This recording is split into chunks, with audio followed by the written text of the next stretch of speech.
I mean, I was thinking that one of the problems for me that I'm not involved with it from a sort of on a day-to-day sort of trying to make it work perspective, but selling 4G or 3G or 5G to consumers is very easy to sort of scale up, isn't it? You roll it out, everybody buys a smartphone. It's you've got millions of customers in the market, whereas a lot of this enterprise stuff seems quite.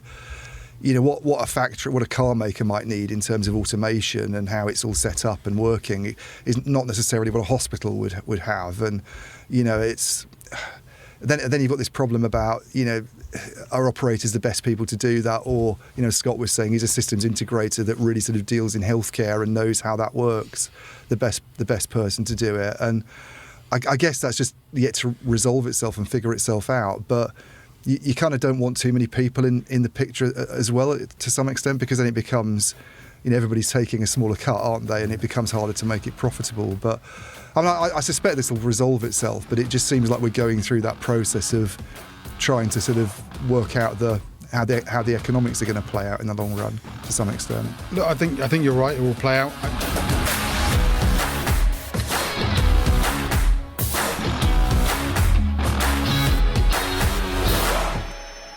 Hello and welcome at last to another Telecoms.com podcast. This has been the first one for 3 weeks.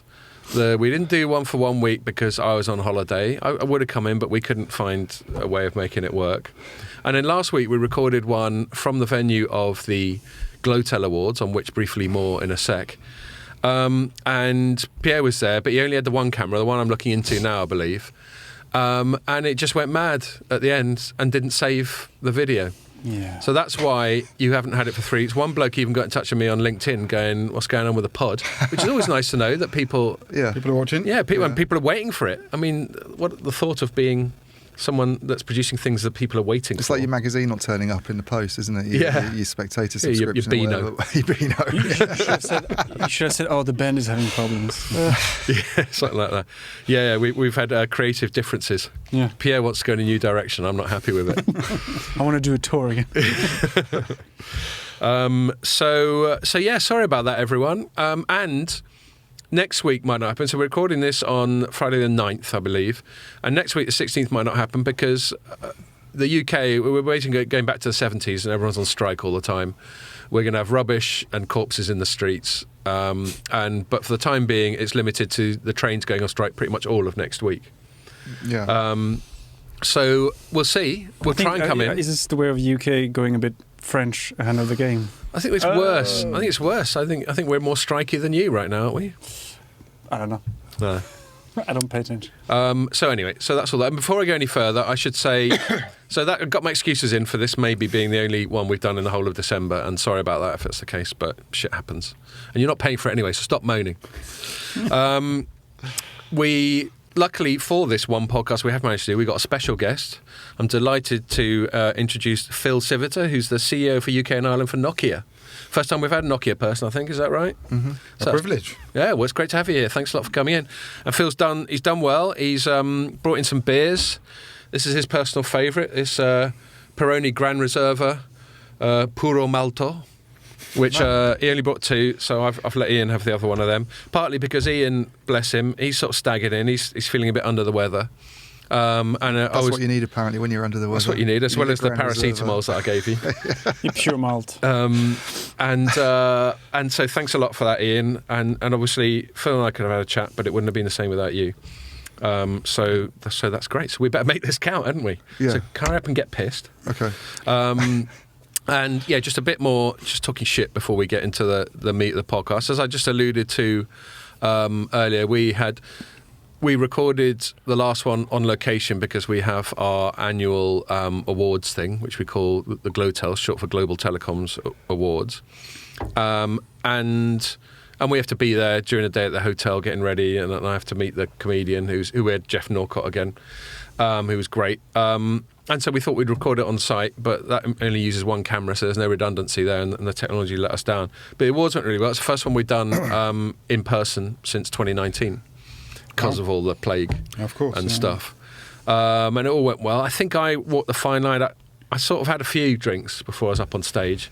And I don't know, you've been at a few, Ian. I felt I was a bit looser than I've been in the past. Well, you were more involved because you're actually doing the the present. You were doing the reading out of who won. Right. Yeah, well, I was reading out the shortlist. Categories. I thought I'd spare the comedian Jeff Norcott because some of the shortlists, as you can imagine, could get pretty arcane and long. So I thought I'd read them out. So yeah, I was involved a bit more. More involved. And he seemed quite happy with that. I know some of the stand-ups just want to have it all themselves, don't they? No, he seemed He's fine. happy out of the limelight a bit, avoiding. Yeah, the I think tough we've had words, people in was the past who are like, "Oh no, you don't want to get involved. It won't work out well for you," sort of thing. And because they're quite big egos, aren't they? So that was Russell Kane said Russell that. Kane said that, yeah. It was a few years ago, and Russell Kane was brilliant, by the way.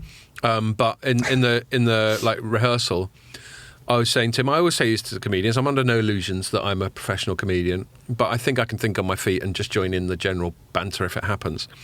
And I said that to Russell Kane, and he went, yeah, I did another event the other day where the bloke said that.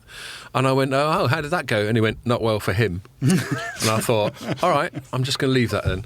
I think that's back away. I think that's his way of saying, if you want to get involved in banter, then, you're at your depth, son.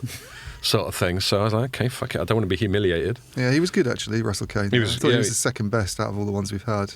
That begs the question: who was the best though? I liked Patrick Keelty a lot. Yeah, he was. I thought he was hilarious. He had the most belly laughs, I think. Yeah, I was laughing all the time. I think. And he was quite edgy at times. He was. When you consider a lot of Patrick Keelty's stuff has been like daytime telly. Yeah. You don't realise that he's actually a proper edgy stand-up comic. Yeah, and he read the award names out and sort of took the piss a bit, Yeah, interesting. But in a way that didn't improvise a bit. Upset people. But it was. I remember one joke we were doing a 5G award, and he went, which is quite a coincidence because that's what I'm getting paid for tonight. I thought it was good. I don't know if it was pre-written or he just winged it, but it was quite a good joke. I was talking to this Dutch guy on the way back at the airport, and he showed me this 45-minute thing he did with Arnold Schwarzenegger, and he works for like a private equity, and he said, guess how much it was for 45 minutes? And I said, I don't know, 50K? He said 500,000. Oh what? That Arnie got paid for doing it? For 45 minutes worth of... God my damn. God. Wow. $500,000. Wow. Well, there's almost brand. as much as I'm getting for today. There we go, yeah. Almost. Well, yeah, you're a tough negotiator. Yeah, that's brand for you, isn't it? Right there. So actually talking about awards, you've just come back from New York, haven't you, Pierre? And you were at, tell us what you're doing. I was at the 5G transport event and then the Open RAN. Wasn't there? Oh, was that before then? This Leading Light? You weren't there for the Leading Light Awards? Leading Lights was online. Oh, there were But drinks. They had a dinner. I've got my. for Leading Oh Lights. right, I've got my wires crossed. Drinks. Just drinks. But anyway, we should mention that Light Reading, who Ian writes for, have also had their awards recently, which is called Leading Lights, and apparently all went very well. Yeah. Well, I didn't go, so. All right. Well, we're going to say it did. I think he went live a week ago, exactly, actually. Yeah. We're going to say, well done on a smashing event that none of us know dick about. So, yes, what else? Is there any other stuff to chat about? So, I mean, God, it's been so much time. We've had one or two things that we've done. Have we been out with anyone? You went out with 3, did you? Yeah, that seems like a long time Yeah, ago now. so you had a I went few out beers with with 3 UK for their, get journalists out for a Christmas drink. Yeah. Actually, the CEO turned up. Cool. Whose name I can't remember now. Mike Right. Hayes. Robert Finnegan turned go. up and did a sort of going around just saying hello to everybody. You'd think Phil would know, the CEO Yes, of a UK operator, wouldn't you? Yeah. Yeah, it was good. It was just, they had the football on. It was England playing someone. Yeah. Senegal? Wales. No, it wasn't. Senegal. I think it was the Wales game. I think Wales. it was the Wales game. The day of the Wales game. Oh, so it was before the awards. Yeah. We've seen each other since. Yeah, we're just meandering here. There's no chronological reason to Anyway, this. the Queen died. Yeah. And then this week I went and had beers with BT / OpenReach. Even though they're legally separated, they seem to always be bumping into each other. And that was good fun. And there was even a bit of afters. I ended up getting back quite late. So thanks a lot. So Alex, Edwin, John, a few of the chaps I met there, they were all good fun, and they had their own little basement bit of a pub. Yeah. We started getting into the single malts towards the end. Oh, I wish I could have come to that. Yeah. So that was all good. But we've got no explicit bribe of the week. I've got to admit, for the past few years now, the Christmases, when it comes to bribes, aren't what they used to be. No. We used to get stuck in. Not like the good through. old days, eh? Is that what you were Yeah. saying? Good old days, Not like yeah. the days when Huawei was still sort of lavishing Sending, expensive wines on you. Yeah, and fucking, you get what do you call them? Those basket hampers. Well, they sent a hamper one year. Huawei sent a hamper of Yeah, well, very there's a hint. expensive wines and did a wine tasting online where Scott and I were involved. Oh yeah, that was Raggy Omar was on it, which I thought was weird. That was a weird. What he's had That was to a do fun with event. Telecom. It was weird. That was Huawei, was it? That was Huawei, yeah. Oh, I'm thinking of another one. There's another one. I can't even remember. I think it was Danielle Royston. Right. She actually did a Oh, she thing did a where we meal. did a meal. Cooking. We all had to cook in our This kitchen is and pandemic have a laptop days. open. Oh, okay. Yeah, this is during pandemic, so people were trying to look for novel things. And you had to have a laptop open, and they had a professional chef there, and they posted us all the ingredients, and we were all sitting there trying to keep up, making all this stuff. It turned into a complete mess, but it was quite fun. She's in the UK this week. Yeah, I thought she's been hanging out with Telecom TV. Yeah, hasn't she? great telco Event debate. yesterday, She was on yeah. a. Were you there, Paul? Or she was on a. By the way, like we've got Paul from Nokia in the background there, who was going to keep himself quiet until Ian started asking him questions. It's not confidential, is it? No, but she was. I think she hired like a bus, and I saw they were driving around London Right. on some like. That sounds not like a an Danielle open kind of top thing to do. Neil Did she have her McRae was on it. pom-poms? Probably. Yeah. She did a really good picture and had a bit of a Mary Poppins thing with a bag with lots of goodies. Yeah. And dragged out an old phone, like a classic old pink She likes a phone. prop, Yeah. And Danielle. actually very impactful, to be fair. No, it's good. I mean, It's good. when she came It's on the good pod, she anticipated our line, which was to call her a public cloud cheerleader. And so she came on the pod with pom-poms. So she sort of kind of lent into the Interesting. thing. I thought it was a cool move. Cool. All right. I think that's enough talking shit, isn't it? Yeah. Apart from go say home, it's yeah. properly nippy now, isn't it? It is. We've all been working out. expensive. Yeah, we've all been working out how little to heat our house while still having viable living conditions. I go for a sort of burst in the morning, but I tell you, by about 9 or 10, it's all forgotten. The thing is, you turn it off and it gets cold again very quickly Exactly. in our house. So Exactly. So there we are. It's properly cold here now. So I think what we're going to talk about. So obviously, whenever we have a guest, we sort of talk about sort of core subject matter to them. Phil, you haven't necessarily come in with an agenda, so we're going to have a bit of a guess as to what will be relevant to you. Obviously, Nokia's involved in both the mobile and the fixed line side of things, as well as other stuff. You know, I know you do like intellectual property and all that. But I think we'll just be quite top line. We quite often in the pod we talk about, 5G, 6G, what the point of it is, all that sort of thing. Might challenge you. Presumably you think there's some point to it all. I think I can make a pretty compelling case that there's some value in these technologies. Well, indeed. I mean, it would obviously be noteworthy if you couldn't. But we might even write a story about it. Nokia admits it's all a fucking waste of time. Or it is the most important transformation we're going to see in the last. All that. There's Yeah. two sides of the same coin. And then we might talk a little bit about fixed. I don't have a specific sort of technology. I don't necessarily want to get into all the XGS ponds and all that sort of thing. But you can, Ian. You probably know more about it than I do. But I think the economics of that's fibre better. and that sort of thing might be interesting.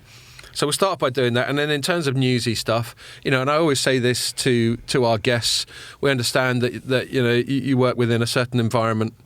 We're talking about certain things might not be ideal for you, and we always encourage you to just plead the fifth, as I say, or play a forward defensive stroke or some other metaphor, because one we're going to talk about is a company you presumably interact with a lot, with Vodafone. But the big news of the week was their CEO leaving. I think we might talk a bit about that specific event, but it's also interesting just to talk about who should step in, or what sort of person, not an individual. I mean, our boss is always in the running when there's a vacancy again. Our boss, Stephen Carter, he used to head up Ofcom.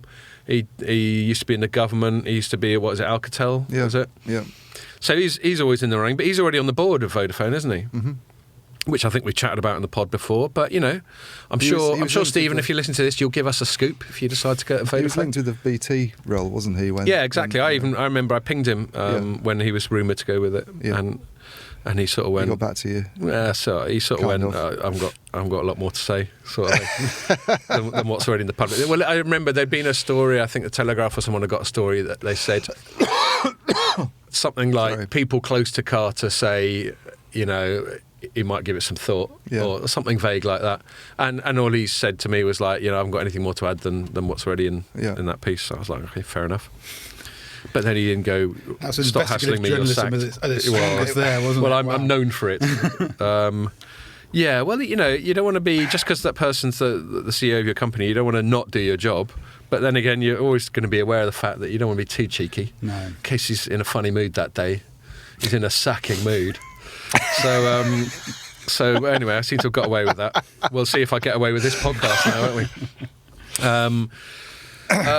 So we might just talk about the kind of person, what kind of direction they might go in, or what kind of direction any operator might go in, especially if you feel you'd rather not explicitly dictate what one of your presumably customers or at least close business contacts should be doing with their business. So we'll find a way of skirting around that. And then I think the third thing is, we tried a sort of Scott Pacino pet peeve thing last time. It didn't get saved. But there's plenty going on to do with things like freedom of speech. And I'd say more like, I think I'd call it like digital civil rights. So, freedom of speech on social media is one of them, but then there's another to do with financial services providers. And there's a bit of legislation going through in the UK where some MP, I can't remember, I think I've got the story up here, has put in an amendment basically saying that they're not allowed to just kick people off financial service platforms just because they don't like something they've said or they don't like their politics or they don't like their face or whatever. And I think that's really important. I think when you dig into it, when you consider, stuff that you've got grumpy about in the past, Ian, where you go into a pub and they won't let you pay with cash.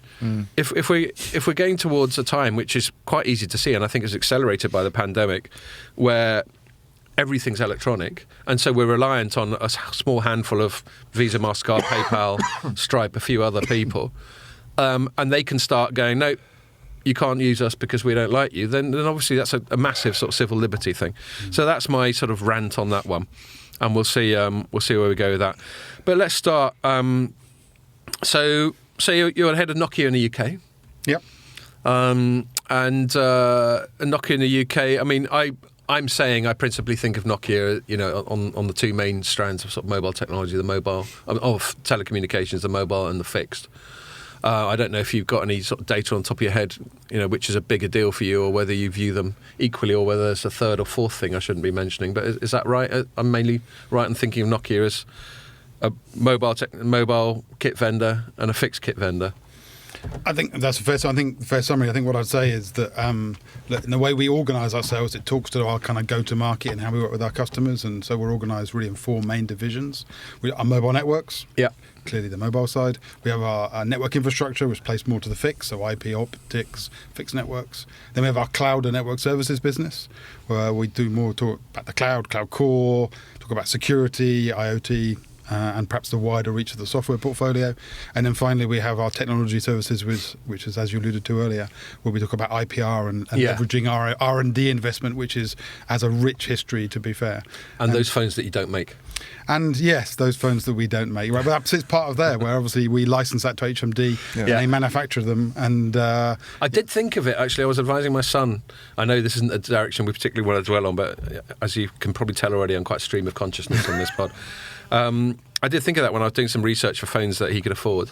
That definitely came up, and there seemed to be a particular line of sort of quite durable ones. Yeah, they've done really well, to be fair. Very effective in lots of parts of the world. And actually, it's this gets talked about a lot because, not surprisingly, if I'm ever in a taxi or even if I go and meet my doctor and where are you from, Nokia, instantly I had a 3210. And like the ringtone, that did it. Exactly. I mean, that's just. But it's in the early days, I found it a little bit maybe frustrating because it's not really so to what we do now. Actually, now I think it's fantastic in the sense of that association with our brand and our history and what we've done for the telecoms industry is really, really important. And what we need to do a better job, I think, of talking about actually outside of the telecoms industry, the kind of impact we have and will have, particularly when we start to talk about 5G and the impact of that on people's lives.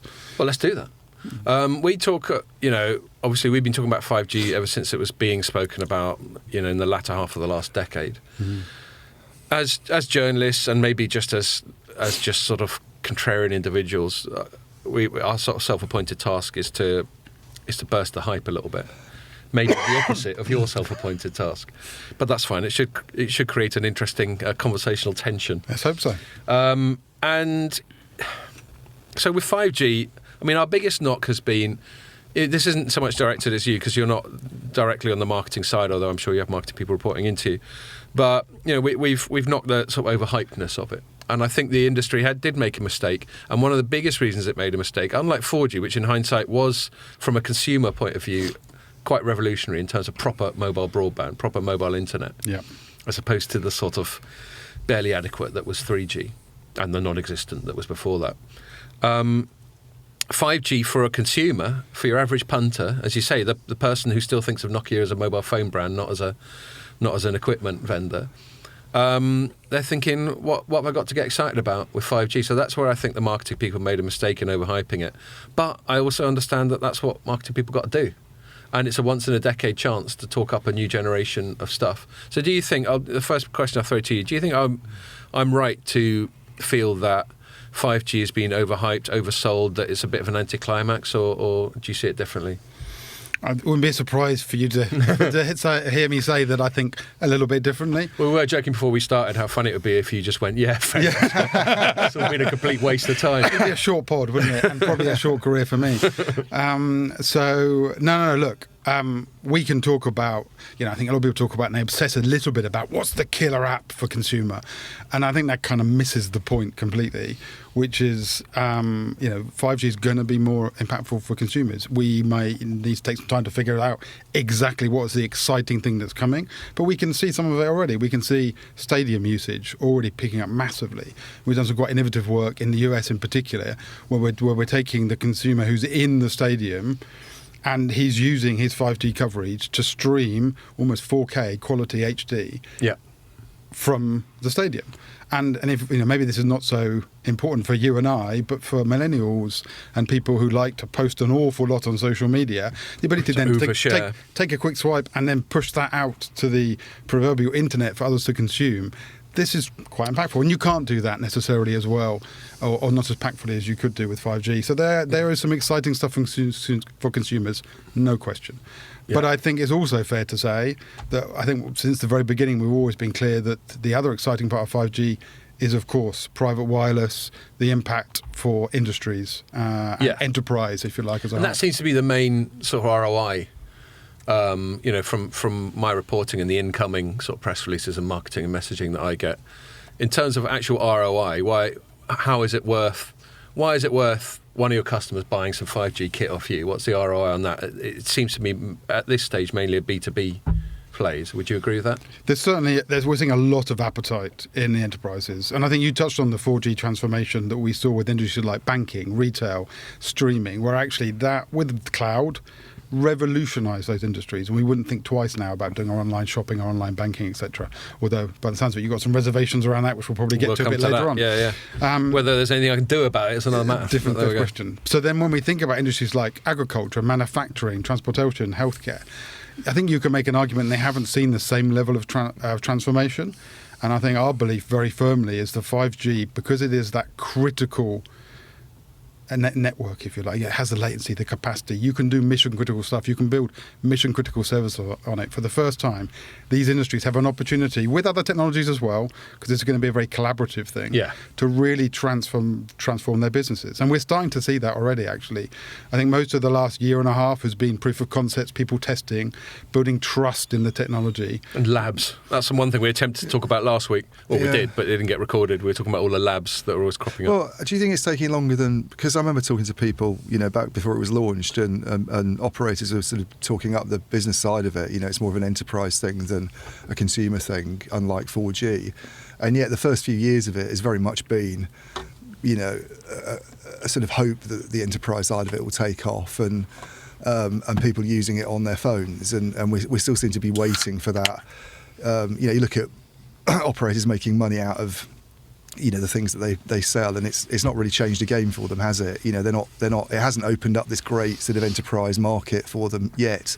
And I'm sort of wondering whether it's taking longer than anybody thought it would, and what the main barriers are really. Why it's taking a long way to get there. Is it technical, or is it just figuring out? It's a very different market that they're operating in, isn't it? I suppose to, and it seems quite chaotic as well. There's a lot of other players getting involved. We see the web scale companies sort of in that space to some extent. And I don't know whether it's, mainly it's a technology issue or it's a kind of business model thing. But just curious to get your perspective on it.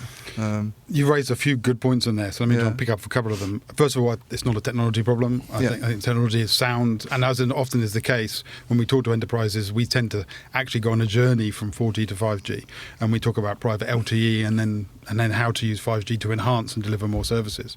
And so that's a technology that's been around for a fair while now, and it's pretty tried and tested. I think you touched on two key points, though. When we talk about enterprises and these industries going through this kind of transformation, actually the history of transformation in some of those industries perhaps isn't been as successful as they and others would have liked. And so I think there's a healthy dose of cynicism in this kind of next big thing that's going to transform their business. Yeah. And so trust is so important here. And I think... therefore, we need partnerships. We need people who really understand the environments we're going to be deploying this technology in. Because while, certainly in Nokia, we've built quite a big pedigree of people who understand from a technology point of view how this can be deployed in healthcare, in transportation, in manufacturing, we don't have 40 or 50 years of operating technology in these industries. Yeah. People who really understand that when people's lives are at risk, you can't just say, I'll be there in a minute. Or, in fact, we'll get round to upgrading. Actually, this stuff's got to be absolutely 24/7, 7 days a week, 365 days a year. Now, we understand that from a telecoms point of view. We've been used to that for many years. But in these kind of environments, you need to understand the idiosyncrasies of how these work. So we need partnerships to help us, people we can educate on the benefits of 5G, what it can do for them, and take them on this kind of proverbial journey around it. It's quite a transformation for you, isn't it? I guess that in the past, you and your competitors have sort of dealt directly with operators, and all of a sudden we have this enterprise opportunity, and people are sort of trying to figure out, presumably you're having a lot more to do with the likes of car makers and chemical companies than you ever would have done in the past. And you see in some, I don't know so much in the UK, but certainly there've been some countries that have just given spectrum directly to those organisations, haven't they? And you sort of, that opens up a completely different kind of opportunity, it seems, in terms of how it would all work from a business model perspective.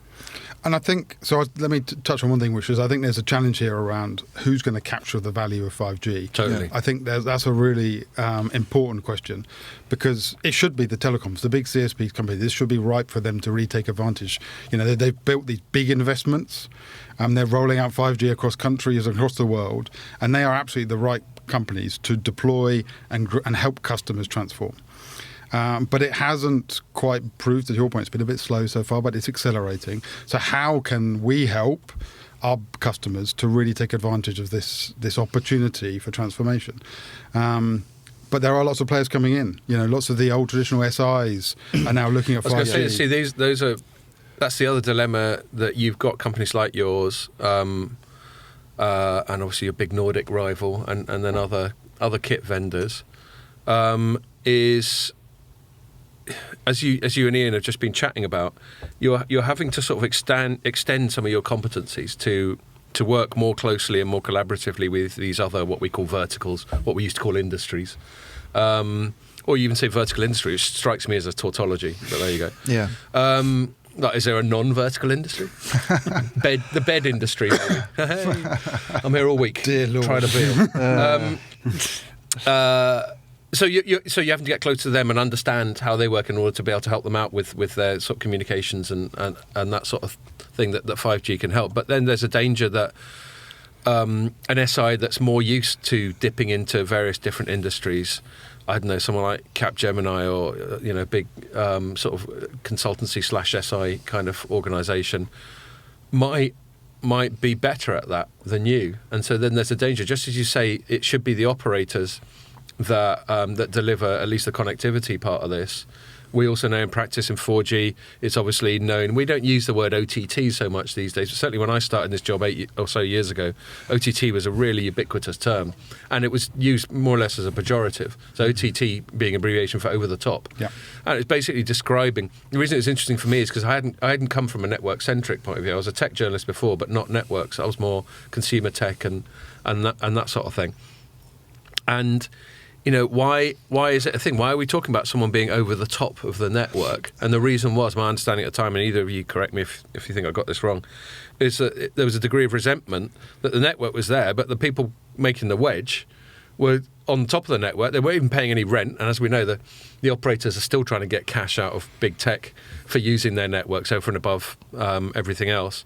But, the likes of the big Silicon Valley companies and the likes of Uber and the video streaming companies, they were using their networks, but they were the ones making all the margin. Well, I guess there's that the danger of that repeating itself. There's still that criticism now, though, isn't there? Yeah, well, that's why they're always trying to get extra money out of them. Over the top is, It's a bit of a weird expression, I think. It depends where you sit on the argument, I suppose. But yeah, it was very much still, it was an operator-centric word. That argument's still rolling. You know, that you've got the whole thing recently of big tech should, you know, make contributions to network investment because especially video streaming, it's all their services. Yeah. But yeah, I mean, I was thinking that one of the problems for me that I'm not involved with it from a sort of on a day-to-day sort of trying to make it work perspective, but you know, selling 4G or 3G or 5G to consumers is very easy to sort of scale up, isn't it? You know, you roll it out, everybody buys a smartphone. It's, you know, you've got millions of customers in the market. Whereas a lot of this enterprise stuff seems quite, you know, what a factory, what a car maker might need in terms of automation and how it's all set up and working is not necessarily what a hospital would have. And you know, it's then you've got this problem about, you know, are operators the best people to do that? Or, you know, Scott was saying he's a systems integrator that really sort of deals in healthcare and knows how that works, the best person to do it. And I guess that's just yet to resolve itself and figure itself out. But you kind of don't want too many people in the picture as well to some extent, because then it becomes, you know, everybody's taking a smaller cut, aren't they? And it becomes harder to make it profitable. But I mean, I suspect this will resolve itself, but it just seems like we're going through that process of trying to sort of work out how the economics are going to play out in the long run to some extent. Look, I think you're right. It will play out. I think at this point, and I guess off-used term, but customer centricity at this point is critical, isn't it? Because we need to build solutions that deliver outcomes to these industries, not sell them technology. And 100%. And so the question is, what is the right solution for those industries? And then at that point, everyone pivots to what's the killer use case that's going to. And actually, what we've discovered and we've delivered now hundreds of private networks across the world in every industry with every use case, is that what happens is you build the business case probably on one use case. We've done one with the ports, for example, that's built on cameras. Just the fact that just having good quality connectivity to the cameras so they can actually watch what the hell's going on across the port was enough to underpin the business case. And for then the private network. For the private network. Because what they then do is then they've overlaid on top of that use case after use case after use case. And the cameras, obviously, you can have all kinds of clever like image recognition stuff. AI and you can do asset tracking and all these kind of good things with it. Is the UK particularly sort of dynamic in terms of what's happening there compared to other countries? I mean, I know they've had this... No, he's not going to say no, is he? No, but I know they had this, which I mentioned, the Spectrum thing in Germany. I think Ofcom was doing something similar with a Spectrum ban, but I've not heard much about whether people are taking advantage of that or, you know, how much the industry is involved in it.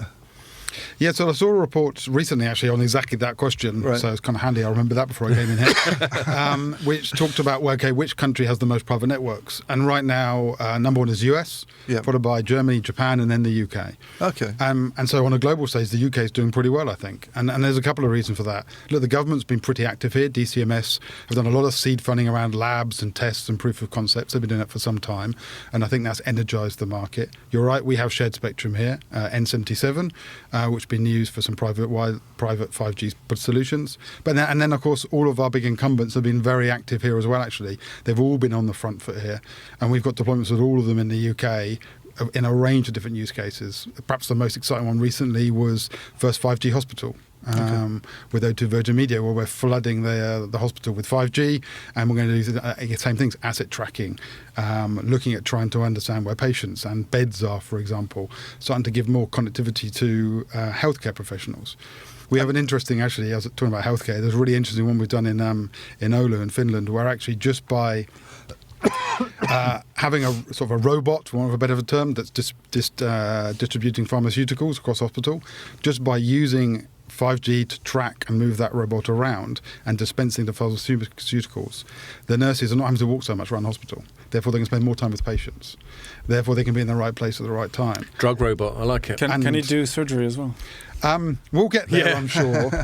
This is something we've taken the piss out of a lot on the podcast. When we had, I don't know if you've ever seen them, but there's a guy who's just leaving BT, but they're soon-to-be former chief architect Neil McRae. We've had him on a couple of times, and both times we had him on, we've taken the piss out of BT/EE's marketing, because they always have these, in my view, absurd use cases. And the first one they did was some bloke on the top of a mountain in a chair with some robot shakily Shaving him. propelling towards him with a razor in its hand, and I was just thinking, get that fucking thing away from me. And then another one with people like landing a plane from their living room, and it's just like, what are you doing? But then I do, and then we take the piss, but I do have some sympathy for their marketers as a bit of a tangent. Because it's not that much of a tangent, because it's central to the theme of what we're talking about now, which is, what is the point of 5G in like words of one syllable? And, I think what we've already said so far, and I agree, is it's a much more complicated solution, much more complicated sell than previous ones were. But I do have sympathy with them. They're trying to sell something as ethereal and intangible as connectivity. And so you used to have things in the past that were all these aspirational things like, BT, it's good to talk and you get to chat to Maureen Lipman or whatever. And then other aspirational stuff with everyone keeping in touch. I wasn't going to say. And Maureen Lipman's showing my age. That's like 90s. Remember, it was when the kid got shit exam results, and she found a way of putting a positive spin on it over the phone. So they have to sell the concept of remote connectivity. So I understand that. And then when they're trying to sell data connectivity, so they can't have Maureen Lipman anymore, or Bob Hoskins or whatever. They've got to have this wacky data-connected, fucking saber-wielding robot. And so I have some sympathy, but I still reserve the right to take the piss. But you were mentioning the hospital 5G use case, because there's a lot of talk about people who are sceptical say, well, why do you need 5G to do that? Can you do it with a good 4G connection, or can you do it with fibre and Wi-Fi in the building? And I'm curious why. What sort of advantages 5G would bring in that specific environment, I guess. Yeah, look, actually, just one thing before I comment on that. Look, it's fair to say that there are some people who are still cynical about the rollout of 5G and been a bit, in fact, some of our competitors have talked about the fact we're being too slow in rolling out 5G, but the fact is that's just not the case. As I alluded to earlier with the private 5G, we are fourth in the world in terms of consumption of private networks. This stuff is coming, and it's going to transform the world. And I might be a little bit evangelical at that point, but it's absolutely coming. Okay. And by the way, on the subject of unnamed competitors, someone who sells 5G kit complaining that 5G is not rolling out quick enough is slightly self-interested, isn't it? You might say that. I couldn't possibly comment. Yeah. Anyway, and sorry, what are you going to say? But I think the point here is that, you're right, there are plenty of use cases that can be delivered on 4G. But really, when we're talking about, and I get back to this mission critical point, when we're in environments where lives are at risk, this is where 5G becomes really important, with the low latency piece, the ability to have multiple interfaces with not just tens and twenties and hundreds of points. You've got thousands and thousands of access points, gathering huge amounts of sensor data. And so then let's pivot for a second, perhaps not so mission critical, but certainly from a climate change, human nature, agriculture, agritech. This is an industry that produces about just under 10% of the world's carbon. Yeah. And actually, it's well known that right now, globally, we produce enough food to feed the world. But something like 30 to 40% of food is lost in processing, transportation, picking of fruit, whatever it may be. Stuff is lost. And technology has a role to play here to help this industry. There's just no doubt that 5G and 4G, for that matter, can help. And we've done some trials with vertical farms in the US. We've done trials in rural farms in the UK, where you're starting to provide connectivity that can use drones to assess crops, to derive where you put targeted feed in, targeted watering, that you can assess the right time to pick crops, that you can have all the equipment in the right place. And these things will save on carbon because you're not driving around trucks all the time looking at, we've all seen Clarkson's farm recently. He spends most of the time on the tractor, and a pretty big tractor for that matter. I haven't, but I've heard really good things about it. Oh, if you've not watched it, you should do. I've heard nothing but good things about it. You couldn't do that stuff with 4G. This is where, the sort of drones. I actually saw strawberry picking robots in Adastral Park a couple of weeks ago. Yeah, that was a fantastic event. And no, the same as big machinery. If you're tracking, if you've got a big machinery, and if I segue to the Australia for a minute, these big mines where these trucks are the size of houses, if you're going to be controlling them using technology, you need 5G. And I think we've all talked, I think you've probably heard the car, the remote control car analogy here at this point, maybe, which is that if you think about the difference between 4G and 5G, think about you're a kid, you're driving a remote control car, and obviously you click to go left and right, further away you gets a bit lack of control, and you try and stop, and most of the time you crash it into the bush. That's the difference with 5G, of course. You're going to have complete control to milliseconds over long distances, which means you can safely and accurately control these big machines. Yeah. You sound quite upbeat on the sort of speed of rollout, because I don't know what I'm sure Omdia does things like this, what coverage is at the moment, but I think BT was saying they're at just over 50% recently. Population coverage. Yeah. I mean, I'm curious because Sounds about right. I remember when 4G was being rolled out, and I know they got a sort of they got a favour, didn't they, from Ofcom, I think, EE, when they were rolling out there, they were allowed to use 1800, and then it seemed to happen extremly quickly in a year or two. All of a sudden, they were sort of boasting 90%. And all the other operators are really pissed off, weren't they? And then you look at some other markets like Germany, say, where I know Deutsche Telekom claims it's at sort of 90% households, and the Chinese seem to have rolled out very fast. But I don't know, maybe it's more nuanced than that. Because it doesn't sound like it doesn't sound bad to be at 50%, but there's still complaints that there's not spots, and it doesn't seem to be happening as fast as it did back in the 4G days. I think it's probably not a question for me in terms of speed of rollout, probably one more for the telecoms themselves, but we are supporting them all in various different guises. And I think what's really... It's not like you don't want to flog them kit, is it? I'd be quite happy them to speed up, as we were alluding to earlier. But I think what's also important here is that when we think about the 5G technology, it's not just about the RAN rollout. It's not just about that radio macro site, as we will all understand in this room. It's about then having the back-end connectivity, the IP network infrastructure, the optics, the fixed network broadband, because we all know... you do that as well. By surprise, we do that as well.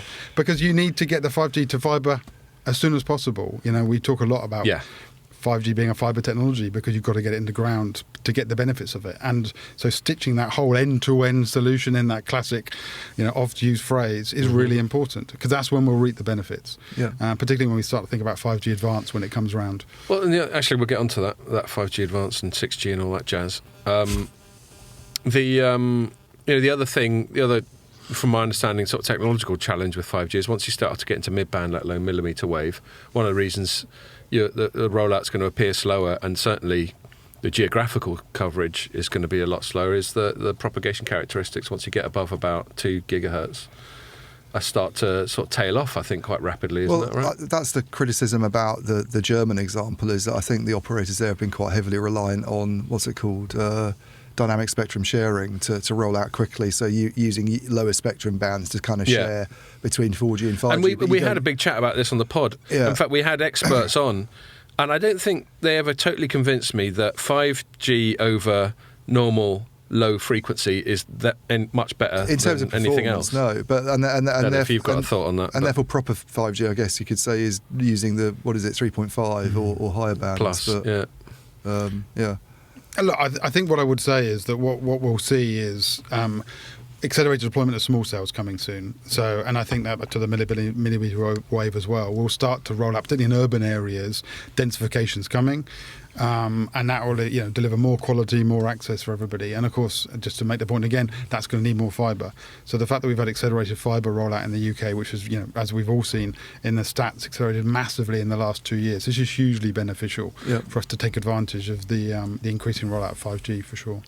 What's it at now, the fibre, in terms of population? It's gone up, like you say, it's gone up dramatically, hasn't it? From almost nothing to 30% or whatever. Or why do you think it's happened? Is it because of 5G primarily, do you think? Because we've had some guesses that some of it's to do with broader macro trends, such as the investment environment, and it actually looking like a safer bet to throw some cash into fibre than it is to throw it into bonds or shares or other kinds of investment. But what do you think, Phil? Why has it accelerated as much as it has in the last year or 2 or 3 or whatever? So I think there's a couple of reasons. I think you've touched on them. I think there's no question that the market, when we think about the 5G, is going to demand fibre. And so I think when people look forward over a kind of a 3 or 5 year horizon, the demand for fibre is there now and it's coming.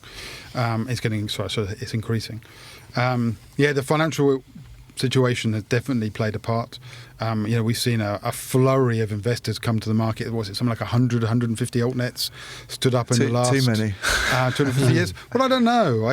I think they've all come to the market well-backed. There's a lot of good leader management teams, and they are meeting a need. And that need is connectivity, often in rural areas, that's needed. No, I think it's good in a way, because if it hadn't happened, I suppose one thing it seems to have done from my perspective is galvanised Openreach as well to invest, and you obviously want the biggest network operator to be spending money on this. But I sort of wonder how it is earlier on this week. So I wonder how it plays out competitively, in terms of how many players the market can. I mean, I know there was Point Topic, I think, doing some data on, you're going to have some areas of the country that have got 5 or 6 overbuilt networks, and it's probably too many to be economically viable. And we're going to. I mean, I know it's not an original thing to say. There's probably going to be quite a lot of consolidation, I guess, in that market in the next year or two. Give us something to write about. Indeed. A lot of takeover activity, but Well, look, so I think one thing we're saying, the first thing is that the market is working, if you like, because you're right. You look back 3 years ago, the fibre wasn't there in a way that we knew we were going to need it over the coming decade, and that has accelerated the last 2 years. And if you look forward to 2027, the stats sort of say that we'll be around 30 million or thereabouts of homes passed with fibre by then, which is going to be fantastic. It will put us in the top 5 in Europe in terms of fibre connectivity based on current projections. That's a pretty good place to be. yeah. In terms of the overbuild, look, I think this is. You talked about being hyped. I think the overbuild risk is overhyped. Look, there will be some overbuild, of course, but right now the priority has got to be getting good connectivity to everybody. We've been talking about equality of access and the whole digital divide. This is fundamentally built upon, certainly from our perspective in telecoms, having good connectivity, and that means fibre and broadband. And even I saw a stat just the other day, I think they cited Glasgow City, even today, as having one of the broadest ranges of connectivity. So at one end of the scale, some parts of Glasgow only getting 1 or 2 meg to their home. Right. Oh, I saw. Yeah, we wrote that up. That was a study, wasn't it? Exactly. Yeah. Other parts of Glasgow getting 840 Yeah. meg, which is clearly fantastic. Yeah. But it also shows there's work to be run. There's still the need for more fibre to be rolled out. Yeah. So I think this is more about how do we continue to do more to make sure everyone has access to good connectivity.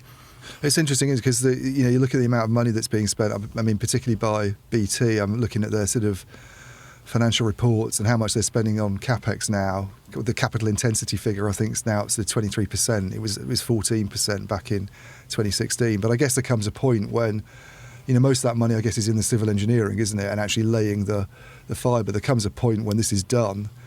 It's like, I guess it's kind of like the rollout of copper, which started whatever it was 100 years ago. Before our times. Long before our times. But,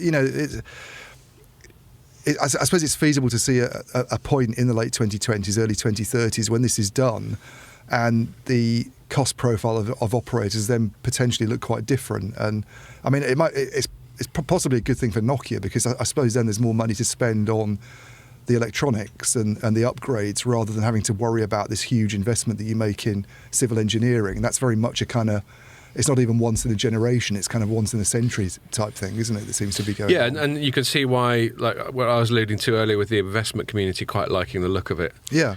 I mean, you can see, I don't know what calculations they put in terms of risk and the lifetime of the investment, but if you put fibre down, presumably you're going to be extracting some rent from that fibre for fucking ages. So it seems it's a long-term investment. Is that what they wrote in the business case? Yeah. Basically, through this pod, I'm trying to encourage more swearing in business communications. I was chatting, I think it was at the BT Drinks, I was chatting to I think it was a guy from OpenReach who doesn't mind a swear. And we were just having a conversation about why, other than, I don't think of it, it's just how I talk. But it does, for emphasis, and sometimes for a degree of sort of comedic emphasis, it does have a place.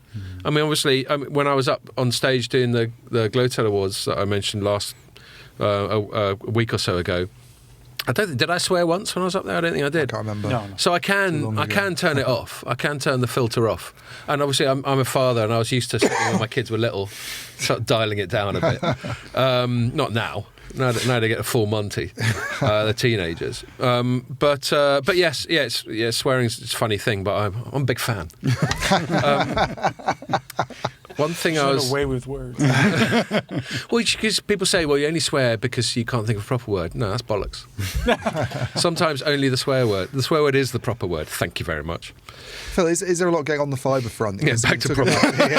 All right, Scott, swinging back to the focus the of the podcast. FTTH stuff. But you were talking about the link with 5G, and you need all of that obviously for the backhaul. And I mean, is there a lot of investment going into that? I mean, we had an event this week actually on that topic specifically, 5G kind of transport, but connecting, putting fibre out to towers, and then even re-architecting things, I suppose. I mean, this gets us into the vRAN, Open RAN area a bit, I suppose, but people talking actually, about, we should go there because Nokia's quite keen on it. Isn't it? Well, I was just wondering, there's this talk about, being able to sort of consolidate your baseband equipment, and and you need a lot of fibre in the ground to be able to do that, obviously, to have those links back to the radios. But is there much talk of that in the UK at all at the moment, or is it just a bit too early for anybody to be thinking of that stuff? So I think a couple of comments. So one is, look, the reality is that at the moment, most of the focus of these altnets, and in fact Openreach others, is to get fibre out to consumer. That's really driving, that's what the business cases were built on, and that's what the real focus is, homes passed. And in fact, increasingly so now, actually, homes connected is really the key metric we should be talking about.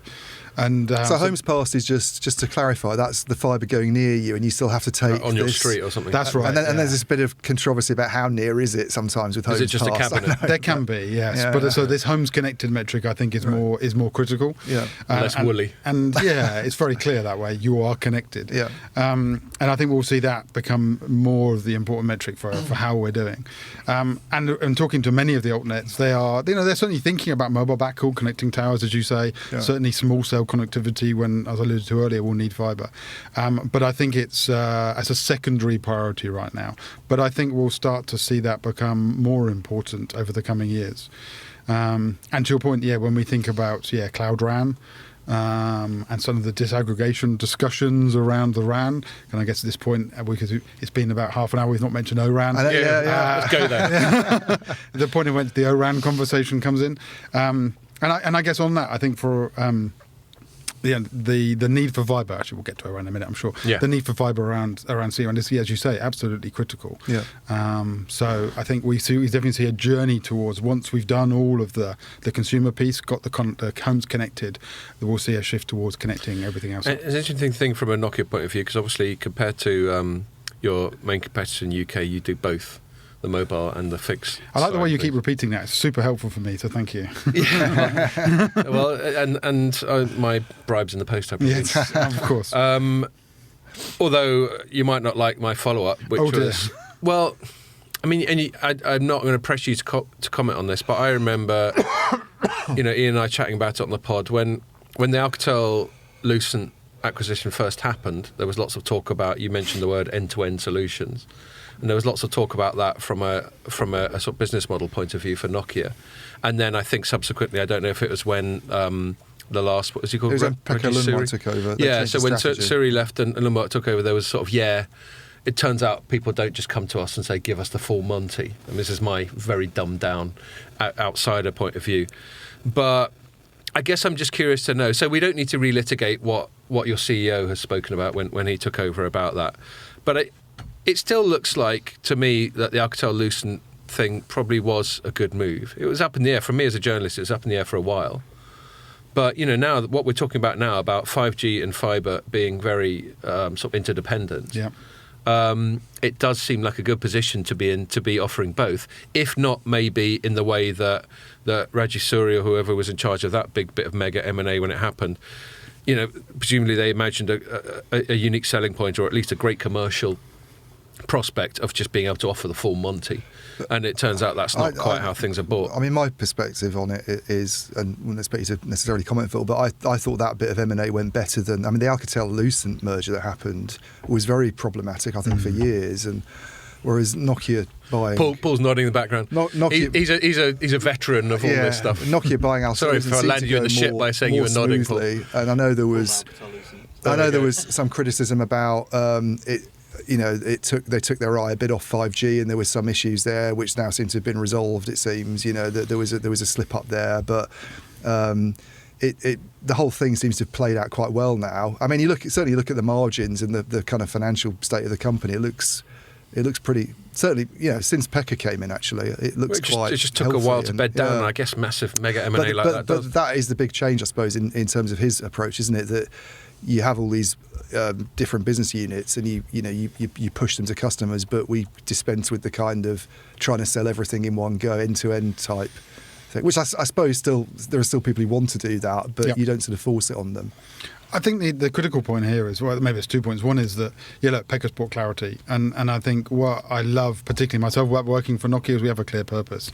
And that's all around, we create the technology to help the world act together. I think I just love that line, because it encapsulates. That's your strap line, it is our strap line, and it just works really well to what we do, and it particularly plays to some of the things we were talking about in the enterprise side. Yeah. But he's also been very clear, and we have business been very clear, that we need to have the best technology in the areas we operate, and we've been absolutely sort of militant in focus around making sure we have that focus.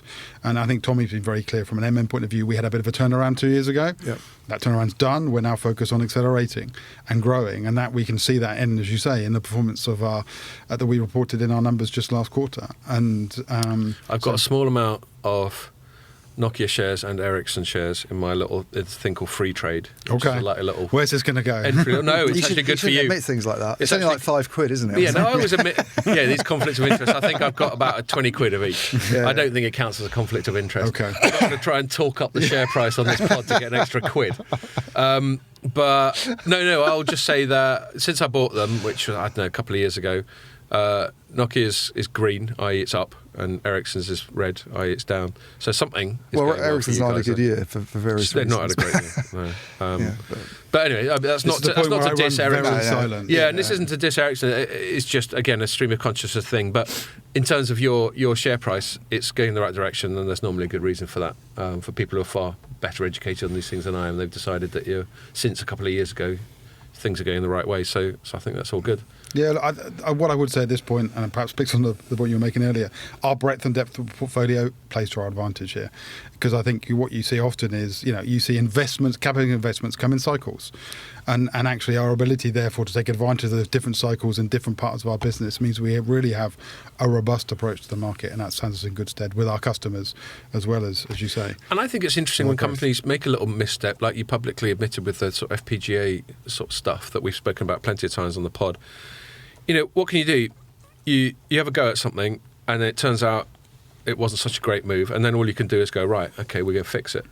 And that seems to be, like, in terms of sort of quarterlies and Nokia share price and that sort of thing, ever since it became clear that side of thing had been fixed on the mobile side, because it affected mobile, didn't it, the FPGA? Yeah, it was all stuff. mobile. Yeah, It's yeah. 5G. Yeah. Just making sure I wasn't talking complete shit, that's Yeah. all. I'm always checking for you to see if you suddenly start going... I made a throat-cutting gesture for those who aren't watching on video. But yeah, I think that's all you can do. It's just go, all right, we gave that a go. There were obviously good reasons. There are reasons why something being field programmable could be advantageous, but it didn't turn out. And then all you can do is fix it. And judging by quarterlies and share price and that sort of thing, you probably have. So fair play. Should we? Have you got? Well, I was going to say we haven't really talked about Open RAN. Oh, I was And then going to bring it I up. do that You know, myself. I thought we'd duck that one. Great minds think alike. Well, so the reason I brought it up, sorry to preempt, and No, go do build on this. It's just that, like, when I'm covering it, when Open RAN first coming up, we'd always be like, "Oh, this is a bit existentially difficult for the likes of Nokia and Ericsson and Huawei and whoever else, big kit vendors." Yeah. Because, of course, by definition, it's trying to open up the RAN, where typically, again, from my very non-technical, ill-educated point of view, you would just buy a complete solution from Nokia or one of its competitors that would cover the full Monty of what you needed to make the radio access network bit work. And then opening it up, suddenly the theory is that you can cherry pick and buy a chip from this person and an antenna from that person and a bit of software from the I think you other. described it well there. Thank God. And so intuitively, I always thought this was a nightmare for big kit vendors, and I used to quite enjoy, whether it's Nokia, Ericsson, Huawei, whoever. I used to quite enjoy going. So Open RAN seems to be going well, and just seeing if they'd squirm.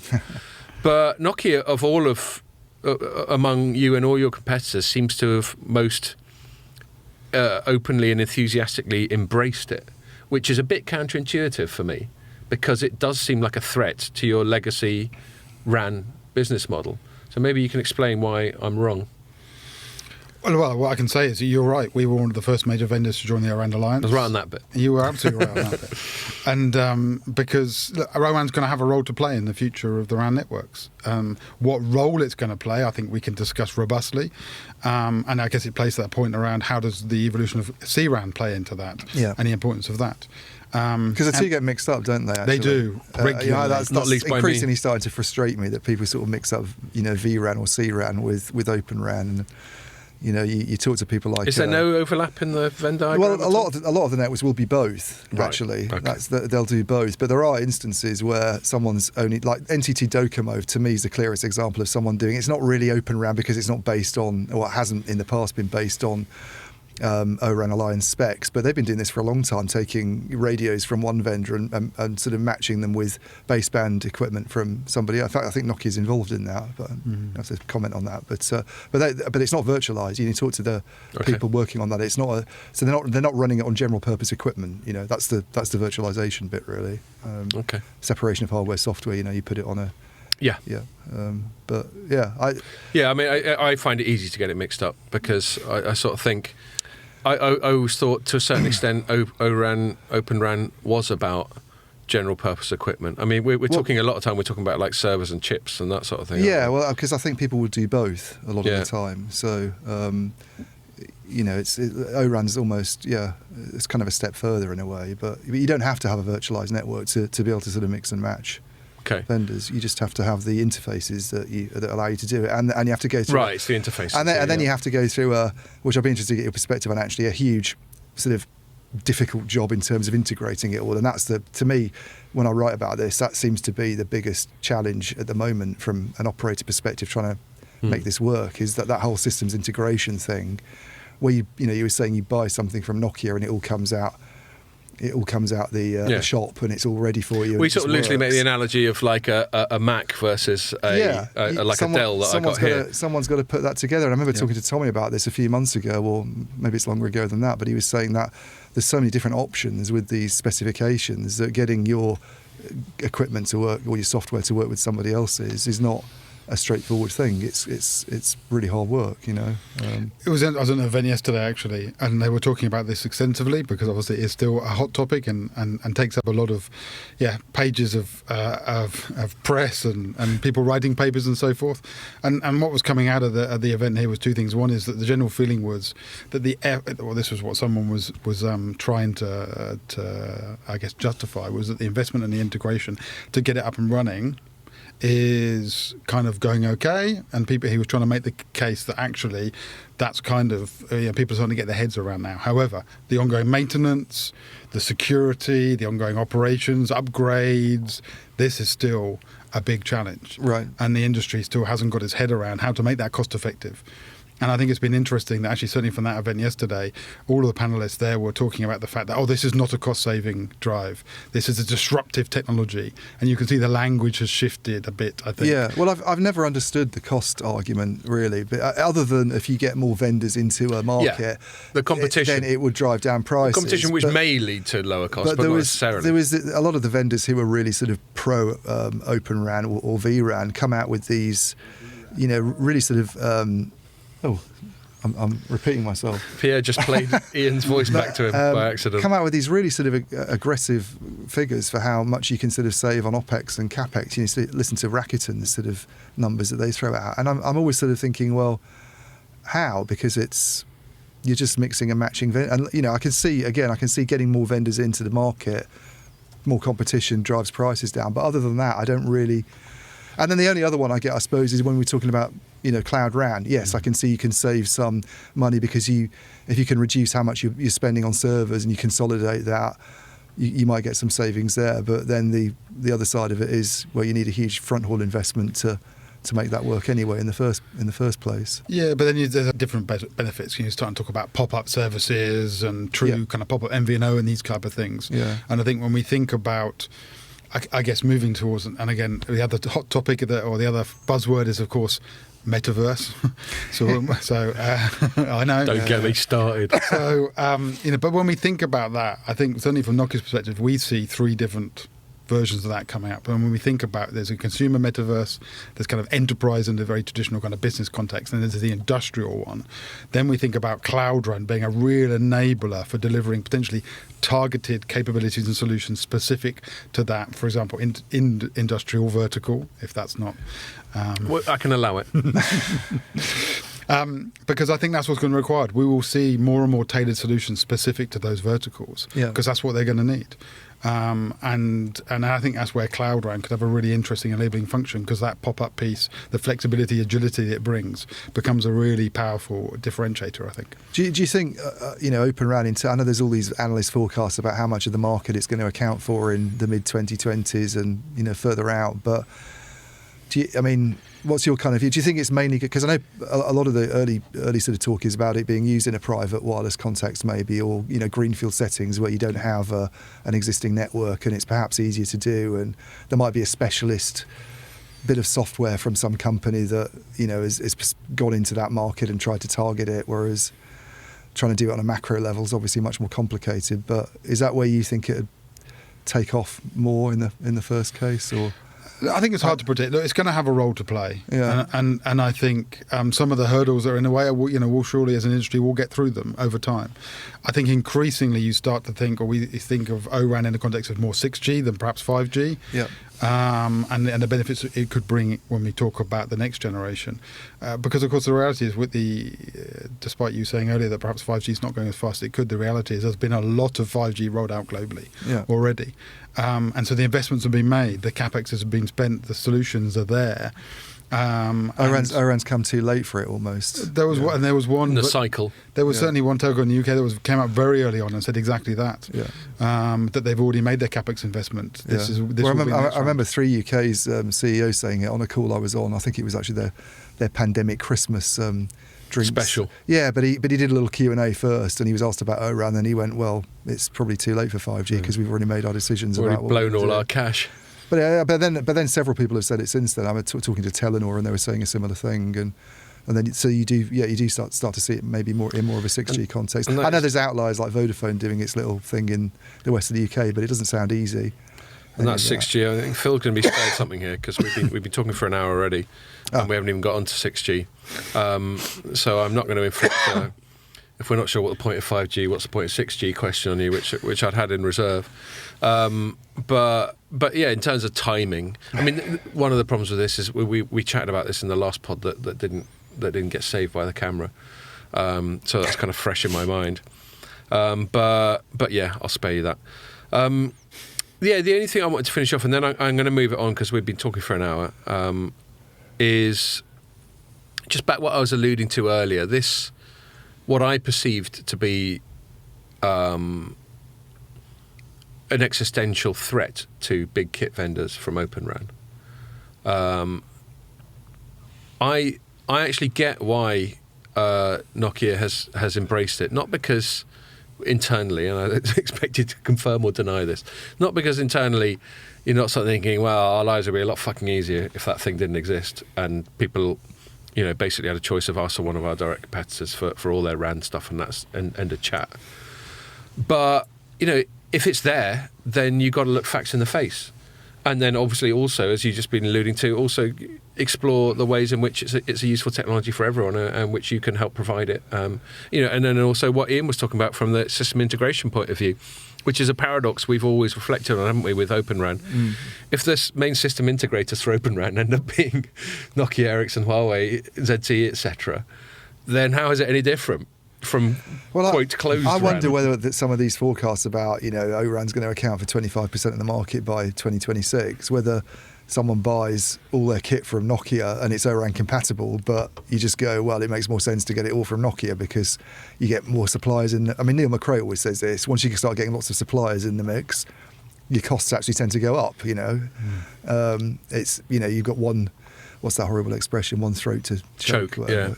And it's a weird expression. That typical kind of thing the Yanks come out with.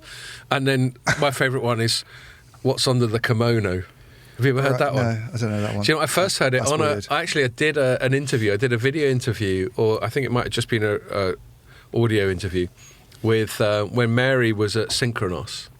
Mary Clark, she's been on the pod several times. She's a mate of mine. And she set up an interview with their CEO, a bloke called Glenn Lurie. Who used to be at AT&T. Who used to be at AT&T, and he wasn't a fan of me because I wrote a piece years ago called "What the Hell is Going On at Synchronos?" And there was just all kinds of weird shit going on, at least as I perceived it at the time. It's cover my ass from their lawyers. And so he was slightly on the defensive, but we got chatting, and I had no desire to sort of relitigate that story because it was all out there in the public domain. But then he just made this.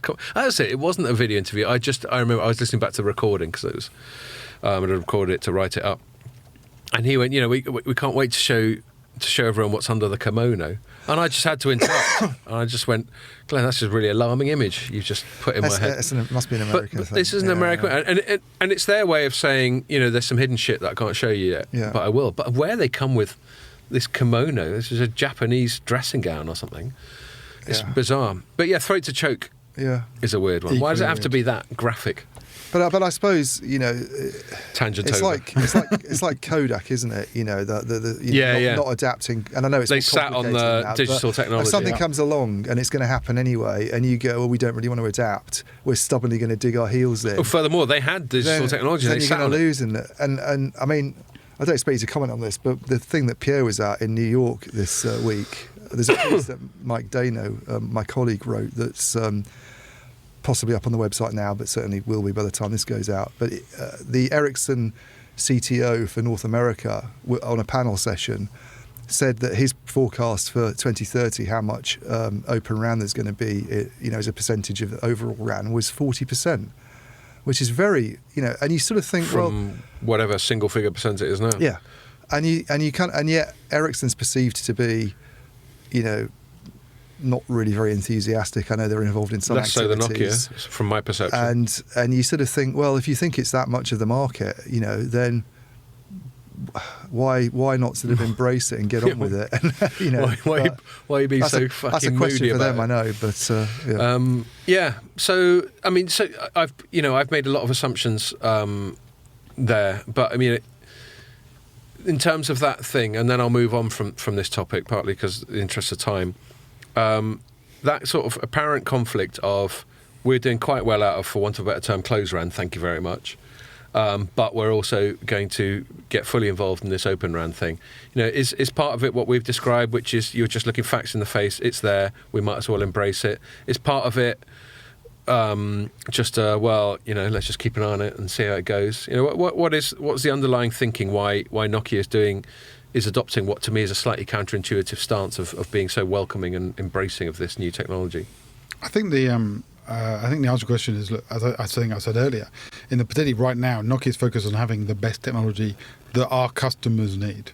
And so actually, if our customers are looking for the new technology, we're going to find a way to build the best technology for them. Yeah. And it's the same with the private wireless, if I segue to them in it. We're going to build the best private wireless networks for the customers that are demanding that in the network. And that's what our focus is, and will continue to be, for sure. Which I think's perfectly pragmatic. And further to Ian's point about Kodak, sorry, if they'd just accepted that film is going to die, then they might be a bigger company than they are now. You might be right. Yeah.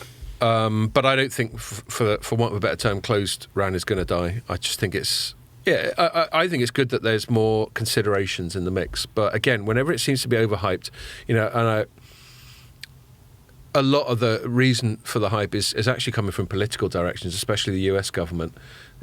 I think they've somewhat naively, or at least simplistically, overinvested in Open RAN because, of course, they've been the main people to try and ensure that, to try and drive Huawei out of business largely, and then create this almost duopoly of kit vendors in the States. Yeah, there are others. I know Samsung and so on. That I think politically they've sort of overreached, and they've looked at Open RAN as a panacea for this restricted competitive environment they've created through their own actions against Chinese vendors. And that's where a lot of their overhyping comes from.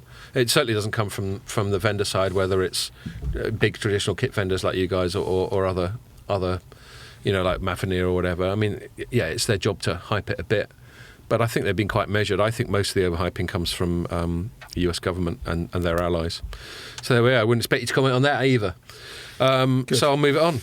I'll move it on to something else which you can comment on. Vodafone CEO.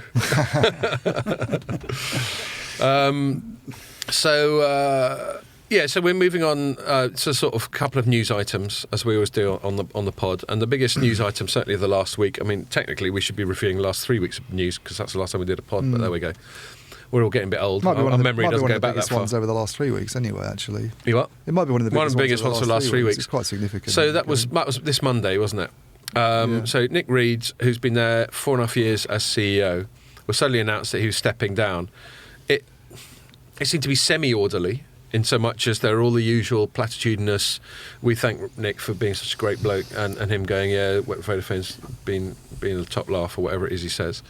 But the thing about it, and I got this, I hope he won't mind me name checking him, because we were just chatting. In fact, I won't name check him just in case, because it was at BT Drinks, and it was very much off the record. But one analyst friend of mine was going, and I'd sort of thought of that, but he crystallised the thought when I was talking to him. He's going, it just seemed a little bit sudden. It didn't seem that sudden. It wasn't like a scandal where, there was a degree of orderliness, but it wasn't totally orderly, especially in so much as there's no immediate succession plan. If it was really orderly, like when Nick Reed took over from Kalau, was it? Yeah.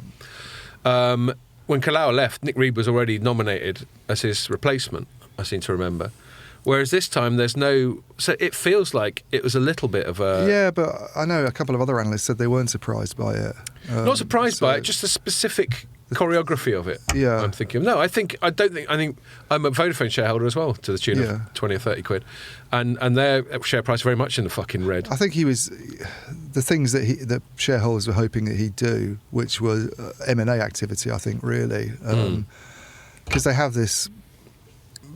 in some markets, maybe a subscale position. I mean, certainly in the UK, they've complained about that a few times, not being able to make a decent return on investment.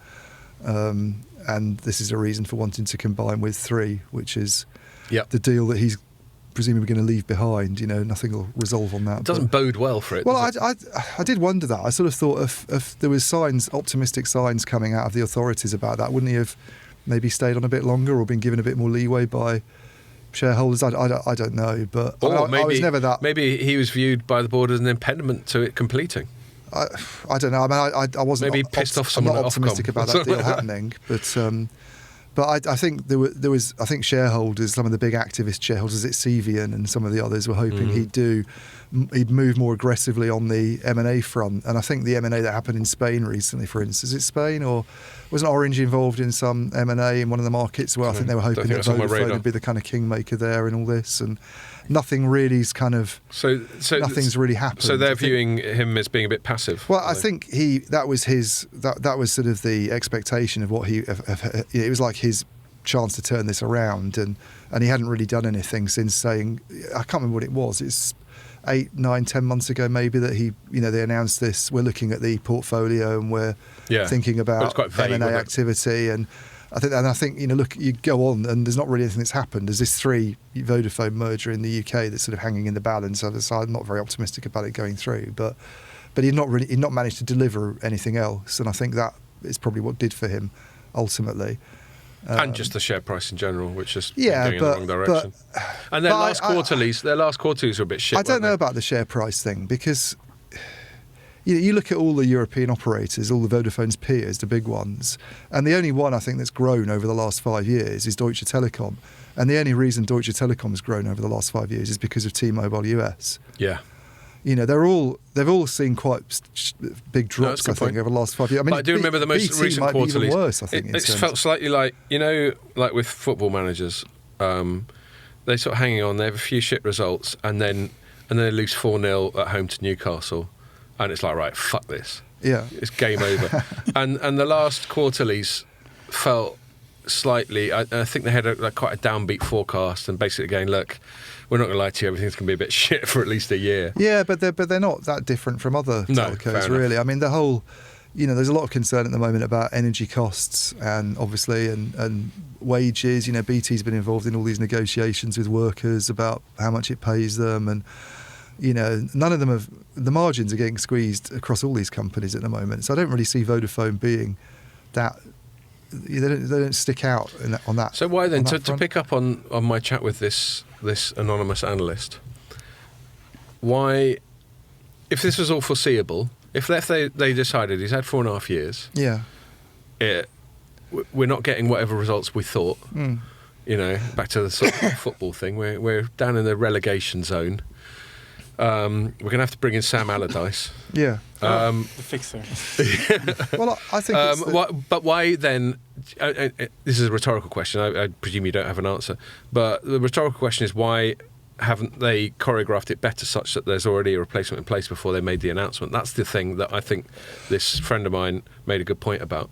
that he smells a rat. Well, get somebody in before. Well, whoever it might be, and I want to get onto that, and maybe that'll be something that'll be sort of less precarious for Phil to pitch in on. But maybe he just is what kind of person should replace it. But if they could see it coming, why haven't they already done discreetly their executive search, gone and found someone, and then done a double announcement where he's off, bless him, here's tons of money as a golden parachute, and we're announcing that we've got Elon Musk in charge or whatever. I don't know. Maybe he wanted to go. I don't know. Well, I'm just saying. I think that's a bit dodge. That's all. I mean, it's not like they've left the role open, is it? There's an acting CEO there who's quite capable. Yeah. Well, so that gets us onto the broader topic that we can talk about. So they've brought in Del Valle, I think is her name. Margarita Della Valle. Yeah. Della Valle. Yeah. And she is the CFO. Yeah. And Nick Reed was the CFO back when... I mean, she could end up being the CEO. So the question I got, and the question I think we can put in terms that hopefully, Phil, you can feel comfortable chipping in on, because it's not specific to Vodafone. I want to ask it more generally about big operators. Isn't who the CEO should be, but the kind of CEO and what that says about the strategic direction. Because when I wrote up him leaving at the start of the week, my final paragraph was going, who they appoint now could say something about what they think their strategic direction should be. And the sort of fork in the road for me is, if it's another CFO, and this is all very, very crude, overgeneralised, ill-informed shit, but that's my brand. Is if it's another CFO, then it's a sort of bean countery, steady as ship, control margins, maybe try and get 1% or 2% of ARPU here and there, but not do anything too radical. It's evolutionary. Whereas if you get someone from a different industry or a rock star CEO, I say Elon Musk, obviously not Elon Musk, he's busy enough, but someone just surprising but a big name. Yeah, but he has a telco background, so yeah. But then that would feel a bit more revolutionary, and I genuinely don't know. And this is what I wonder, Phil, in terms of where operators are now. And I'm not asking you to prescribe their strategy, but I just want to explore the two options. There's one option which is more evolutionary, which is to some extent to accept that they're utilities. Not necessarily solely, they're not the same as a water company or electricity company, but they're primarily providing a sort of, for want of a term, metered service. And should, is there some argument for just focusing on that? And then there's the other one, which they always try and do. Vodafone is one of them over the years, over the decades. They occasionally roll the dice and go, fuck it, we're going to go diversify in this direction. And it's usually not worked out that well. So, I don't know if I've managed to sanitize this enough for you to feel comfortable talking about it. But I'm just curious to know about, I suppose, what it says about broader strategies for these big operators in terms of evolution versus revolution. Do you have any sort of thoughts on that? Sorry, mate. But I think you've covered it, though. It's a bit of yin and yang, isn't there? In the sense of, you're right, that, the telecoms industry invests huge amounts of money into building big assets, delivering services, critical services to you and I and everyone across the world that we depend upon, whether that might be blue light services, whether that's just access to your Netflix, whether that is supporting defence services, healthcare services. I mean, we have technology that we proved in the pandemic is critical to the way we live our lives. And so, and there's two ways of looking at it. One is that as an investment, the money returns, and particularly now in the current climate we find ourselves in, as you alluded to, with the cost of living crisis, as individuals, as businesses, as consumers, we are feeling the energy OPEX challenge, which the telecoms industry is certainly feeling, and is having to make adjust for, of course. You need somebody who can clearly understand and make the right decisions around those kind of investments, of course. But perhaps then, if I go back to the point I was making earlier, and perhaps on the more evangelical side, I agree with you. When we think about 5G and taking advantage and capturing the value of 5G, we need some inspirational leadership that can really articulate the role that telecoms has and the value that we're bringing, because historically that's not necessarily been our strength. Yeah, and I think it's tougher than ever as a communications challenge as well with 5G. Really hard. And it's a more sophisticated cell. It is, but it's also a more exciting sell. Honestly, telecoms actually hasn't been this exciting for a little while. Yeah. These big capex investments in fibre and 5G is unlocking a whole range of new potential and new services that genuinely can transform people's lives. And but it takes vision and leadership to get there, and we're always looking for innovative ways to help our customers go on that journey, of course. And I guess you need people who can lead the charge into defining the role that our industry plays. So I think that's a great answer to the tricky spot I put you in. I can see why you're the head of the UK and Ireland. I occasionally try. Ian, what do you think about this sort of maybe false dichotomy I came out with about evolutionary versus revolutionary sort of strategic direction for someone like Vodafone? Does that resonate with you at all? Yeah, I mean, there's not a lot of operators that have done the revolutionary thing, though, is there? It's not like. Well, I was thinking of BT, where BT could have got in someone from within BT. Well, but BT's they went slightly gone the other externally. direction. You know, BT was all about, have your shirt unbuttoned to the waist, Gavin Patterson, flowing locks, running along, the beach, and David Hasselhoff. Spend a lot of money on sports rights and get into TV. And then all of a sudden they're now with somebody who's a lot more kind of. I don't want to call him a bean counter because it sounds like, and he did actually come from WorldPay, didn't he? I think before, so he didn't have but he's very much gone into infrastructure. Like roll out fibre. That's the big thing. Let's stop blowing money on football. Let's stop worrying about a lot of other stuff as much. Spin off the TV thing with that joint venture they've got with who is it? Yeah, Discovery. Yeah. Which I don't think. I think Vion, which has got other problems these days because of the Russia stuff, but they hired. When they had a sort of CEO change, didn't they hire? They hired Kaan Terzioğlu, who was at Turkcell, and they very much had a reputation for being quite a sort of less of a traditional operator. Do you know the Turkish operators? They often come up in the awards. They try a lot of stuff out. They're highly regarded for doing stuff that's more like trying to challenge the web players. And I've talked to him in the past, and he said it's to some extent it's easier in Turkey because the Western web players aren't as much of a force, and local language considerations are much more important, and culturally it's very different. But they hired him and somebody else, I think, who also came from a web background to be co-CEOs at Vion, and it hasn't really kind of worked out for them. Co-CEOs rarely work. That's just happened with Salesforce. Yeah, and they have these various services they're trying to do that are, you call them sort of over-the-top type services, and not just be a kind of, I hate the expression, but dumb pipe. I know. Next door in the Middle East, I've noticed a lot of again at the awards, STC was a big presence there. Yeah. In Saudi Arabia and in other of those sort of Arabian Peninsula countries. But I'm not sure getting somebody in who's like from, if they say got Elon Musk or someone, not that he'd do it. Yeah. But let's say they got. Let's pick him as a left field CEO. Because things are getting so great at Twitter. But if they got someone more like on that in a minute. I don't know if it would. I don't know. It's a really hard job now. That I think to do what he was under a lot of pressure. It's a very difficult thing to do what he was being expected to do. He didn't necessarily do anything. I think it's going to be quite hard. The pay's good, being CEO of a big. I'd do it for a year. There's a lot of pressure, and I don't think it's a very easy. I asked Jamie, by the way, formerly of Telecoms.com, whether he was going for it, and he said he thinks he's in with a shout. John Leger, who is it pronounced Ledger or Leger? I don't never know how to pronounce it. I think it's Ledger. I think Americans pronounce it Ledger. He's an interesting case because it's not like that he did. It's not like he was at T-Mobile taking them into TV investments or trying to do many innovative. He was just a great marketer and came out with plans and got the that move for Sprint was a brilliant move actually for the spectrum, and people were sceptical about it at the time. They tried to move Mosey's two big networks, one of which was struggling.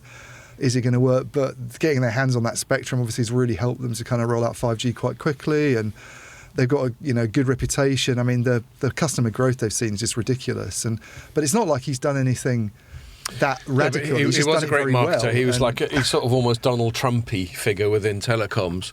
But the advantage of people like that, divisive though they can be, is that they get a lot of attention. They get a lot of headlines. And but he was it's an easy position to come to a challenger company like that, where he saw an opportunity than what the position that Vodafone's in. Well, that gets back to Vodafone. I think in terms of a lot of metrics, they're like the third operator now in the UK. But this is one of the problems, though, I think, in a lot of their markets, is that they're sort of they're not one or two anymore in their markets, and And then you start to get in. There's a Barclays report that went around recently about was it ROCE, and whether your ROCE is below your cost of capital. And what does that stand for, ROCE? Return on capital employed. Right. And you don't want that to be below your weighted average cost of capital, basically, because you're not making a. So and they it's were a rule saying of thumb for me.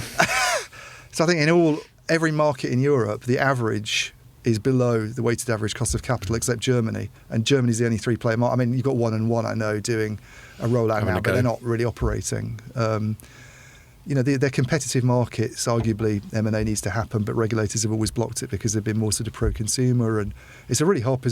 I don't know who to get in, how they're going to sort of do things differently. Really, do you think on that consolidation piece that we'll start to see that changing with over the coming years? I don't know, because they keep talking about this, and there's always this. You listen to operators in earnings calls, and they're always like, yeah, we see more sort of positivity on the regulatory side, and there's been a change in the EU Commission, and they're much more positive about M&A, and then it never really happens. It's like, I think they seem more willing to allow some deals to go ahead. But then when they do, they often do something like, well, you have to sell a load of spectrum to Iliad and sort of pound of flesh type of model. Well, it doesn't really solve the problem then, does it? It's still a four-player market. You've just got someone super aggressive. There was a thing this week that we put up where Ofcom's signalling that they want to focus on quality rather than quantity in their regulation, which seemed like a warm signal for consolidation. And maybe is a sign that this Vodafone 3 thing is still the problem at the moment, I think, is, and I don't know how regulators look at this because I've never worked for a regulator or anything, and I don't think they maybe consider things like this, but it's quite a difficult thing to do, isn't it, when we've got cost of living crisis. Phil trying to open a tin discreetly. I mean, next time just pull the Band-Aid off, mate. I should have just done that. The reasons people worry about M&A is that from a consumer sort of layperson's perspective is job losses and rising prices. And at a time like now, when there's a cost of living crisis and people are worried about affordability, and we're apparently sort of in recession already, according to some people in the UK, that allowing that to go ahead would be a controversial, maybe unpopular move. I'm sure I'm sure unions and consumer rights organisations would make a big deal of it, but I don't know if authorities really look at things on that. Well, that's why I flagged out the Ofcom thing. I just thought it was interesting that they bothered to make a public statement about quality over quantity at all. And when you talk about quantity, I mean, surely all they can be referring to is the number of players. Yeah. But I think there's a difference as well here in terms of actually owning the network and the MVNO piece as well, and that commercial piece, because the MVNO players can differentiate. To your point earlier, we've seen customers around the world who've been able to get market share and differentiate using good marketing, articulating a clear strategy and executing against that, and being able to demonstrate that they bring a different story to the market. We've seen that in the UK with some of the MVNOs, of course. So I think they have a role to play as well in terms of that discussion. I wonder whether, just sort of on a more philosophical note, the future of telecom and where, you see on the fixed line side and on in the towers area, that it's changing a lot. We're getting private equity coming in where, the players in telecom now are quite different, some of them, than the players in the past. And there's a lot of talk about, neutral host networks and experimentation with different models. I know there's been talk before about having, I think Malaysia's doing it, they're trying to do it, aren't they? Have this single 5G network that other people use, and that almost does make other people MVNOs using that infrastructure. Whether it could, whether other markets could kind of go down that route eventually, I don't know. Because if it carries on and they're not allowed to merge, and the share price carries on underperforming, and they have these huge debts, and then it's not going to get any better for them, is it? Kind of thing. So no. Where does it? Something's got to give at some point, really. Yeah, and I agree. I wouldn't want to have the job. I mean, I'd want the salary. I'd have the salary. Is that your pitch? Is it? I'll take the salary until I'm revealed as the complete waste of space that I am, and then I'll leg it. Any thoughts who it could be? So obviously, our boss. Anytime a major telecoms thing comes up, Stephen Carter, who's the CEO of Informa, which owns both Light Reading and Telecoms.com. Comes up for a number of reasons, other than the fact that he's an established FTSE 100 CEO, full stop. He obviously headed out Ofcom. I think, was he the first Ofcom boss or something like that? Is that right? You don't know. I don't know. And before that, he was at Alcatel-Lucent. And then after that, he worked in the government, which is where he became a lord. Working with Gordon Brown on sort of tech strategy, and he's got really good telecoms chops in summary. I haven't I have no knowledge as to whether he's even interested, let alone in the running. But he's already on the Vodafone board, which I think we've spoken about on the pod before. Yeah. And I think my analysis of him going on the board, again, with no inside knowledge, it's not like Stephen Carter's ringing me up going, Scott, you might want to consider this. I don't think he'll go there. I don't think he'll go. But my reason, my assumption behind him being on the board is he doesn't mind a bit of M&A. Informer's quite acquisitive. Yeah. And this is around the time of the 3 thing, and obviously, as you were saying, Nick, getting all this pressure from activist investors to do more M&A. So I thought, if you want someone in to advise you on top level M&A, you could do a lot worse than Stephen Carter. Him. Yeah, I can see them wanting him. But I just, for him, because it's such a difficult job at the stage he's at, Informer's doing quite well at the moment. I'm not just saying that. And he's got people like us working for him. Well, why do you want to leave when you've got us as employees? Exactly. Is it performance review time or something? Yeah, exactly. And he's going to be in the public eye all the time, and he's going to have Guardian writing about him. You get paid this much and your workers are only on this, all this sort of stuff. Yeah, I wouldn't do it. I wouldn't bother Steve. It's a nasty sort of role in a way. So does anyone else spring to mind then for you? I actually think I wouldn't be surprised to see it go to the CFO. And do you think that'd be good or bad or neutral? I don't know that much about her. I mean, I've never spoken to her directly. I've been on earnings calls where she's been on, obviously, and she seems very capable. Presumably. You don't presumably get to be CFO of a big group. But what about the symbolism of appointing another CFO as CEO? But I don't know, because I know you're saying that it's like having a bean counter, but just because they're CFOs doesn't necessarily mean they haven't got other qualities. The other one is Timotheus Hertgers at Deutsche Telekom, who was the CFO, and he, to me, doesn't come across as a typical bean counter. He is actually quite a big personality kind of guy, and fair enough. I shouldn't overgeneralise on job function.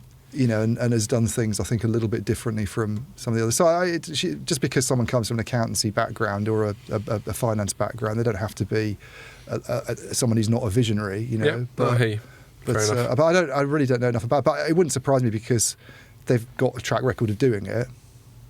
And I think it'd be quite hard to... It's not going to be an easy role to fill. I think they're getting a lot of pressure from investors, especially, these sort of big activist investor... Was it Cevian's a part of it? I don't think...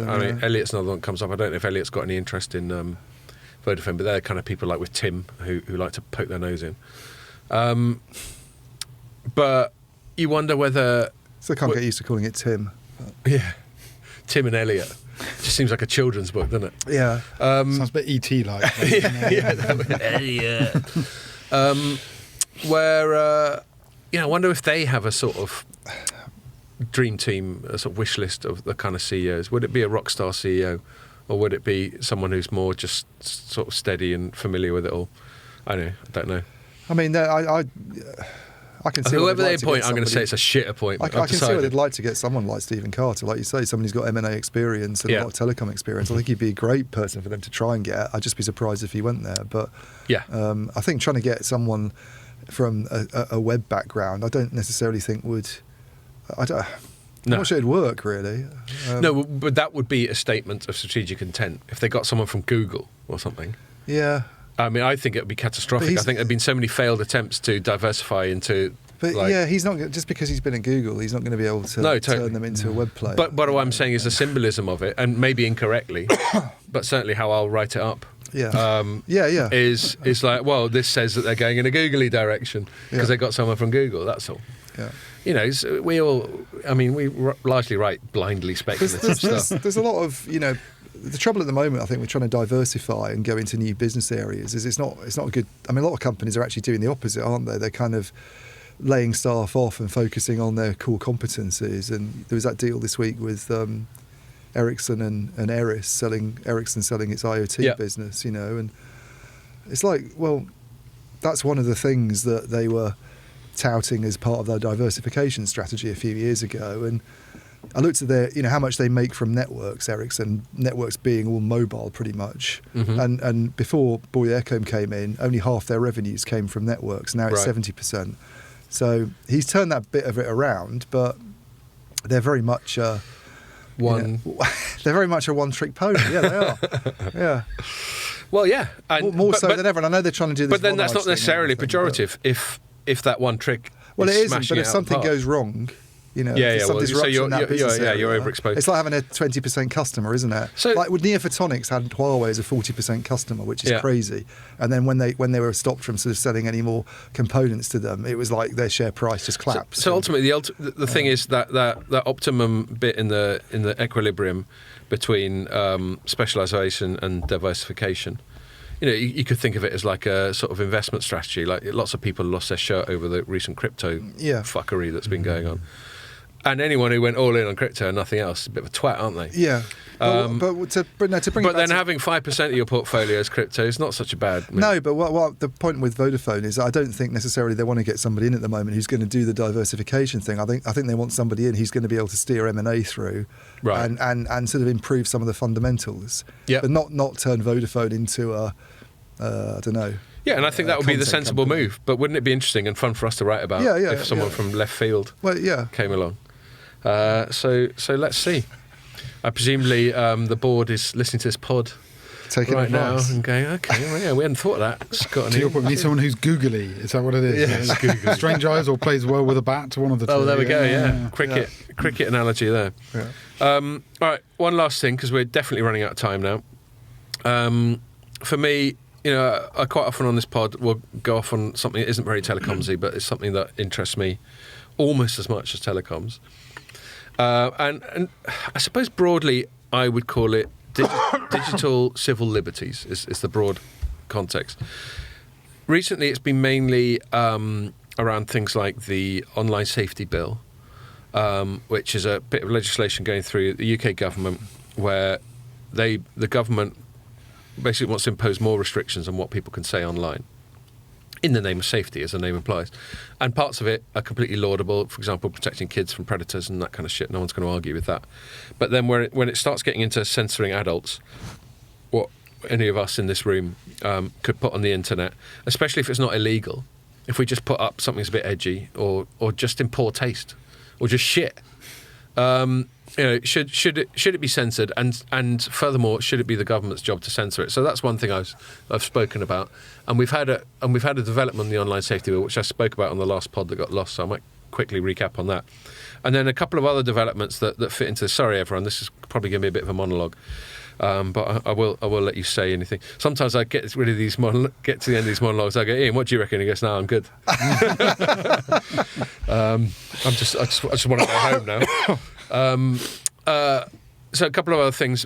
For more UK legislation, but there's another little bill that's not getting so many headlines, but it's to do with financial service providers. And this is brought to my attention because I'm a member of something called the Free Speech Union, which is run by a chap called Toby Young, who's a journalist, but also founded this union. And he founded it basically out of concern for people getting cancelled for stating their views, their legal views. So when we talk about cancel, we're talking about people getting sacked from their jobs or getting publicly pilloried or generally witch hunted online, typically. And, let's say you say something... I'm like not going to J.K. Rowling. Yeah, J.K. Rowling's a classic example. She sort of weighed in on the matter of trans rights versus female rights and has elicited a strong reaction. Complicated. It's very complicated, and believe me, I'm not going to go down that rabbit hole, other than to acknowledge that it exists and that it's not clear cut. And I don't think it's right that J.K. Rowling or anyone else should be unilaterally punished for adopting one of a small number of positions you can on an issue like that. Anyway, and he got. The reason I'm part of the Free Speech Union, so I get their newsletter. And something came through. There's a bit of legislation that's being discussed. I think it's on its third reading this week, to do with financial service providers. And one MP's put through an amendment saying financial service providers should be legally prevented from kicking people off their platforms if they just happen to express their sincerely held. I mean, how you qualify anything as sincerely their opinions, which I agree with. But the reason it's really critical to digital civil rights is, we may have mentioned this on the pod before. I've certainly been at a pub with Ian before, where he's tried to pay with some cash, and they said, and they pointed to a sign going, cashless bar, and you got a bit stroppy, understandably. Was like, oh look, I've got fucking money. That was a real sigh, that was, wasn't it? Yeah, I've got. It wasn't my finest moment. I think the wrong person to complain to, really. I think the term legal tender might have come out of your mouth. Yeah. But it's a fair point. I've got a tenner here. I want to buy a beer. Why can't I buy a beer with this here tenner? Is a perfectly reasonable question, I think, to ask. Yep. But increasingly we can't. Increasingly we have to use a credit card or tap with our phone, or presumably in future they'll just scan our fucking retina or something. And the only problem with that is there's a very small number of companies that control the infrastructure behind it. Arguably even fewer than there are big kit vendors. And if they can unilaterally just cut me off, let's say they hear something on this pod, let's say they hear this rant I'm doing now on this pod, and they go, oh no, Scott, he's the wrong sort, he's a wrong 'un. So no more financial services for you. And suddenly I can't do my shopping, I can't do anything. Well, it's gone even further. I mean, I know we don't live in a country like China, but in China, there's all this is linked to sort of social credit stuff, isn't it now? So if you do something that is sort of bad form in a restaurant, they're able to cut you off. But I don't think we're that far off. That's the interesting thing. So we get this dystopian stuff coming out of China, social credit, and I don't know. You know, I've only been to China once in my life, so this is very anecdotal. I don't know to what extent this social credit stuff is embedded in their society. I suspect it ramped up because they're still being quite full on about COVID and lockdowns and all that sort of thing. They're easing it a bit, aren't they now? Well, now people have started freaking out. But my point is, so we look at China and we think, yeah, well, they're a bit dystopian, they're a bit authoritarian, they're not like us. But I just don't think we're a million miles away. It just comes at it from a different direction. With there, it's more obviously from the Communist Party. With us, it happens more by proxy through these people like Visa, MasterCard, PayPal, whatever. Anyway, so that's another thing. So and then there's one other thing I want to say about Musk and Twitter, but that's a slightly different one. But I'll just sort of put it out there again. You know, again, Phil, this might be something that you want to tiptoe around or not. It's up to you. But the broader concept, I'm not necessarily expecting you to comment on any bit of specific public policy, but the broader concept of how I frame it, of digital civil liberties, in the world we're at now, where things are increasingly digital, there's not analog, i.e. paying with cash or whatever. Yeah, do you think I'm a bit sort of over twitchy, or do you think that this is a concern in terms of there being too much control in the hands of a small number of digital service providers? I think, I guess the way you're talking, you kind of remind me of what the Black Mirror. Yeah, totally. Yeah. I mean, that's where that painting that the kind of downfall one where it's Dallas Bryce Howard. That's exactly doing the right. social media one. She clicks the wrong thing and suddenly she can't even get a car or something. Exactly. I hope, and I don't believe we're at that point. I think, look, I'll pivot a little bit if you don't mind. We should talk about. I'm much more worried about equity of access. You know, when I think about globally, access to just getting hold of the information in the first place, right, I think is a bigger thing to worry about. I'm not dismissing what you're saying because it is really important. But actually, there are plenty of people that don't even have good access to the internet. That don't even have the problems you're talking about. They don't have digital divide. The proverbial digital divide, which is often used, but is still as critical as it ever was. Totally. And particularly as we get into this cost of living crisis right now, it's going to become ever more important. And so, and we're doing a lot with the European Union around this. You know, there's big investment coming from the European Union to try and help provide more access, and we are, we're at the heart of trying to help them with that, of course.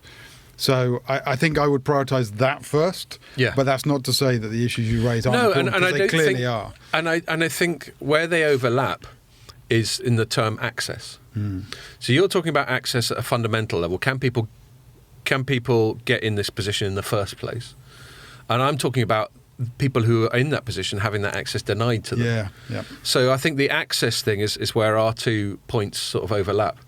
I think the key word there is equitable. I think this is I like this word a lot, which is not about equal access necessarily, it's about equitable access. Because sometimes people need help.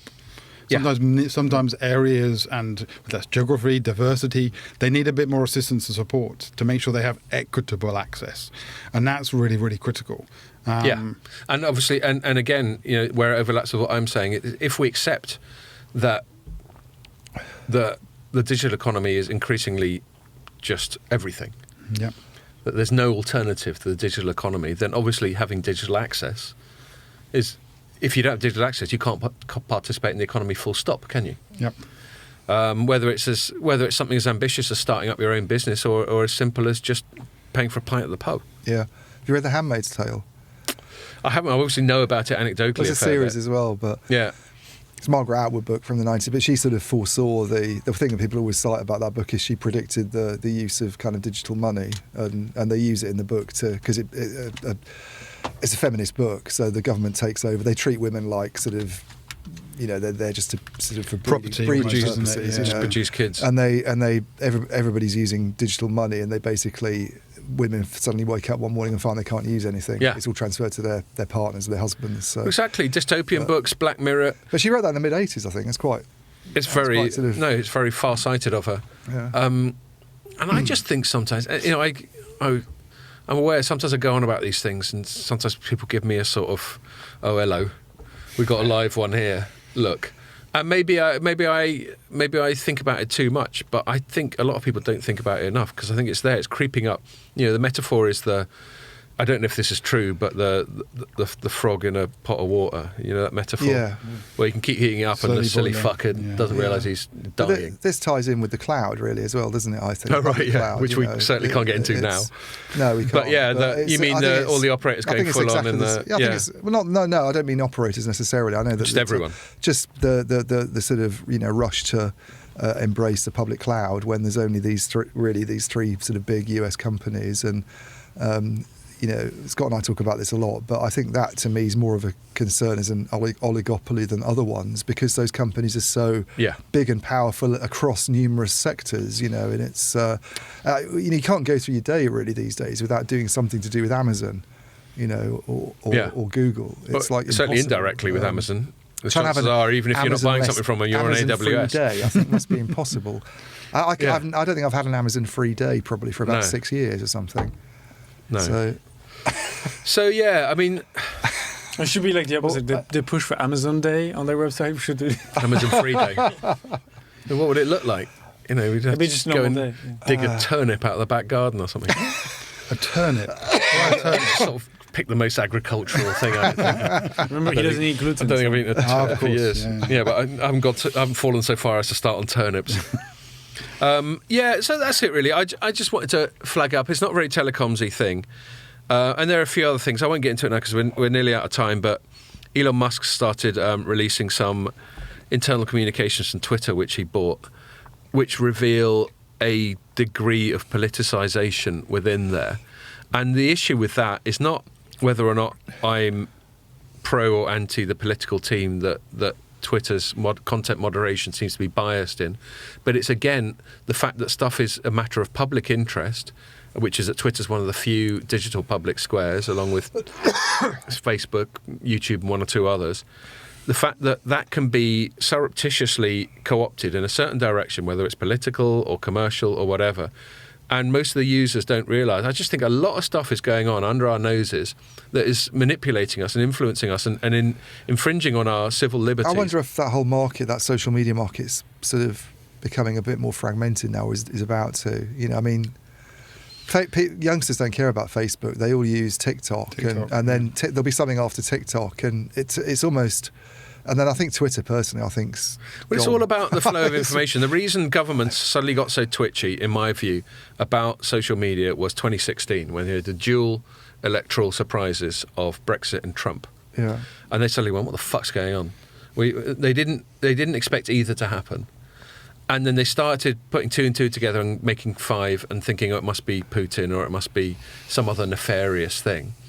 But I think they ended up concluding that they're out of touch in the flow of information. A lot of people were making their conclusions about Brexit or Trump via social media. And they realised that they have so much less influence over that than they do over conventional media, where there's just a handful of national titles in a given country. Yeah. And I think they want to influence it, and I don't blame them for wanting to do it. I just feel compelled to highlight that that's what I think they're up to. Yeah, and we've got to decide whether we're happy about it. So what's the answer to this conundrum, though? So, my answer to both the social media one and the financial services one is to, through legal means, prohibit companies from kicking people off for anything other than violations of national law. So PayPal, by all means, kick me off if I've posted a recipe for a handmade bomb on the internet or something like that, or if I've Or if I've, the example I always use, surprised it hasn't happened yet, is send people around Ian's house to chuck a brick through his window or something like that. You know, those things are already illegal. And actually, by all means, punish me to the week. You what? Someone did. Punish me to the full extent of the law, but they should actually be prohibited from kicking me off for anything that isn't illegal. That's my, for want of, I haven't thought it through that well, but that's my answer to your question. I guess the challenge is which legal framework in which country, isn't it? Well, it's got to be unique to each country, isn't it? And that's a compliance nightmare. They're global companies, but loads of national jurisdictions, and it's like the national newspapers, like you were saying. They operate within a particular market, and they have very cosy relations between the top editors there and the ruling party, some of the ministers, and it's very, very different in this world of social media. And there's the bartering for access and all that sort of thing. We all know how the PR/journalism game is played, especially at that political journalist level. Yeah, I don't like them being, that's the worry, isn't it? They're sort of above government, to some extent. And the other worry for me is it's a way of governments, like in the States they've got things like the First Amendment, which protects individuals from having their freedom of speech encroached on by the government. So they can go round it. Yeah. Because they can use private companies as partners in their censorship.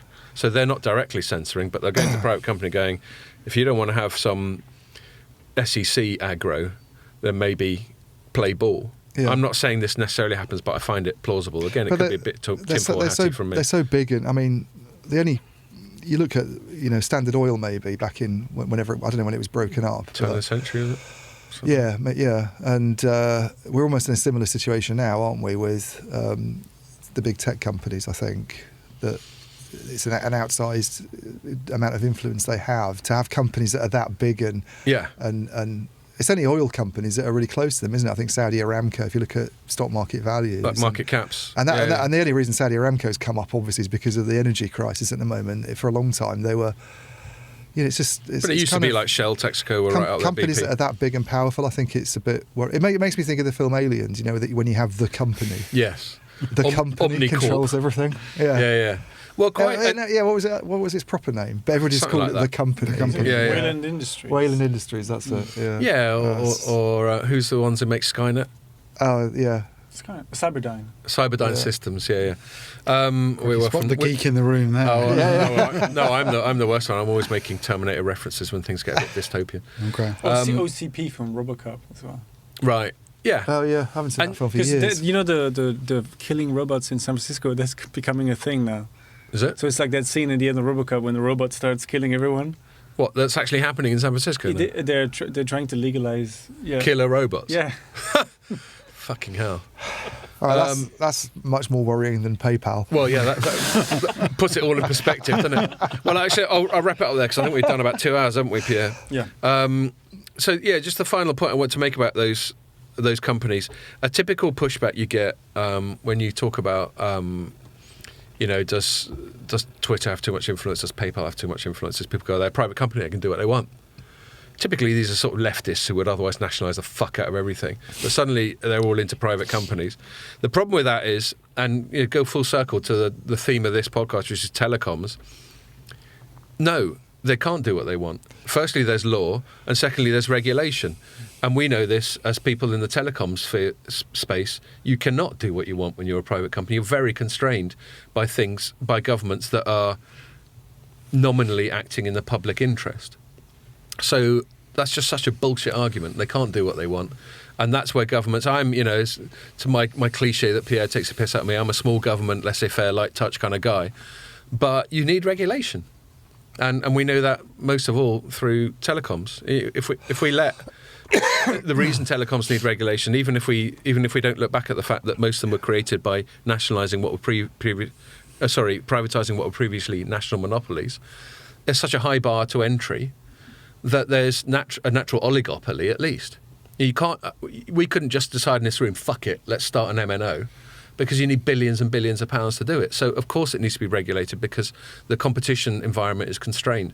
And I think that applies to all these big tech people as well. So no, they can't do what they want. And yes, it's right for regulators to intervene to a certain extent.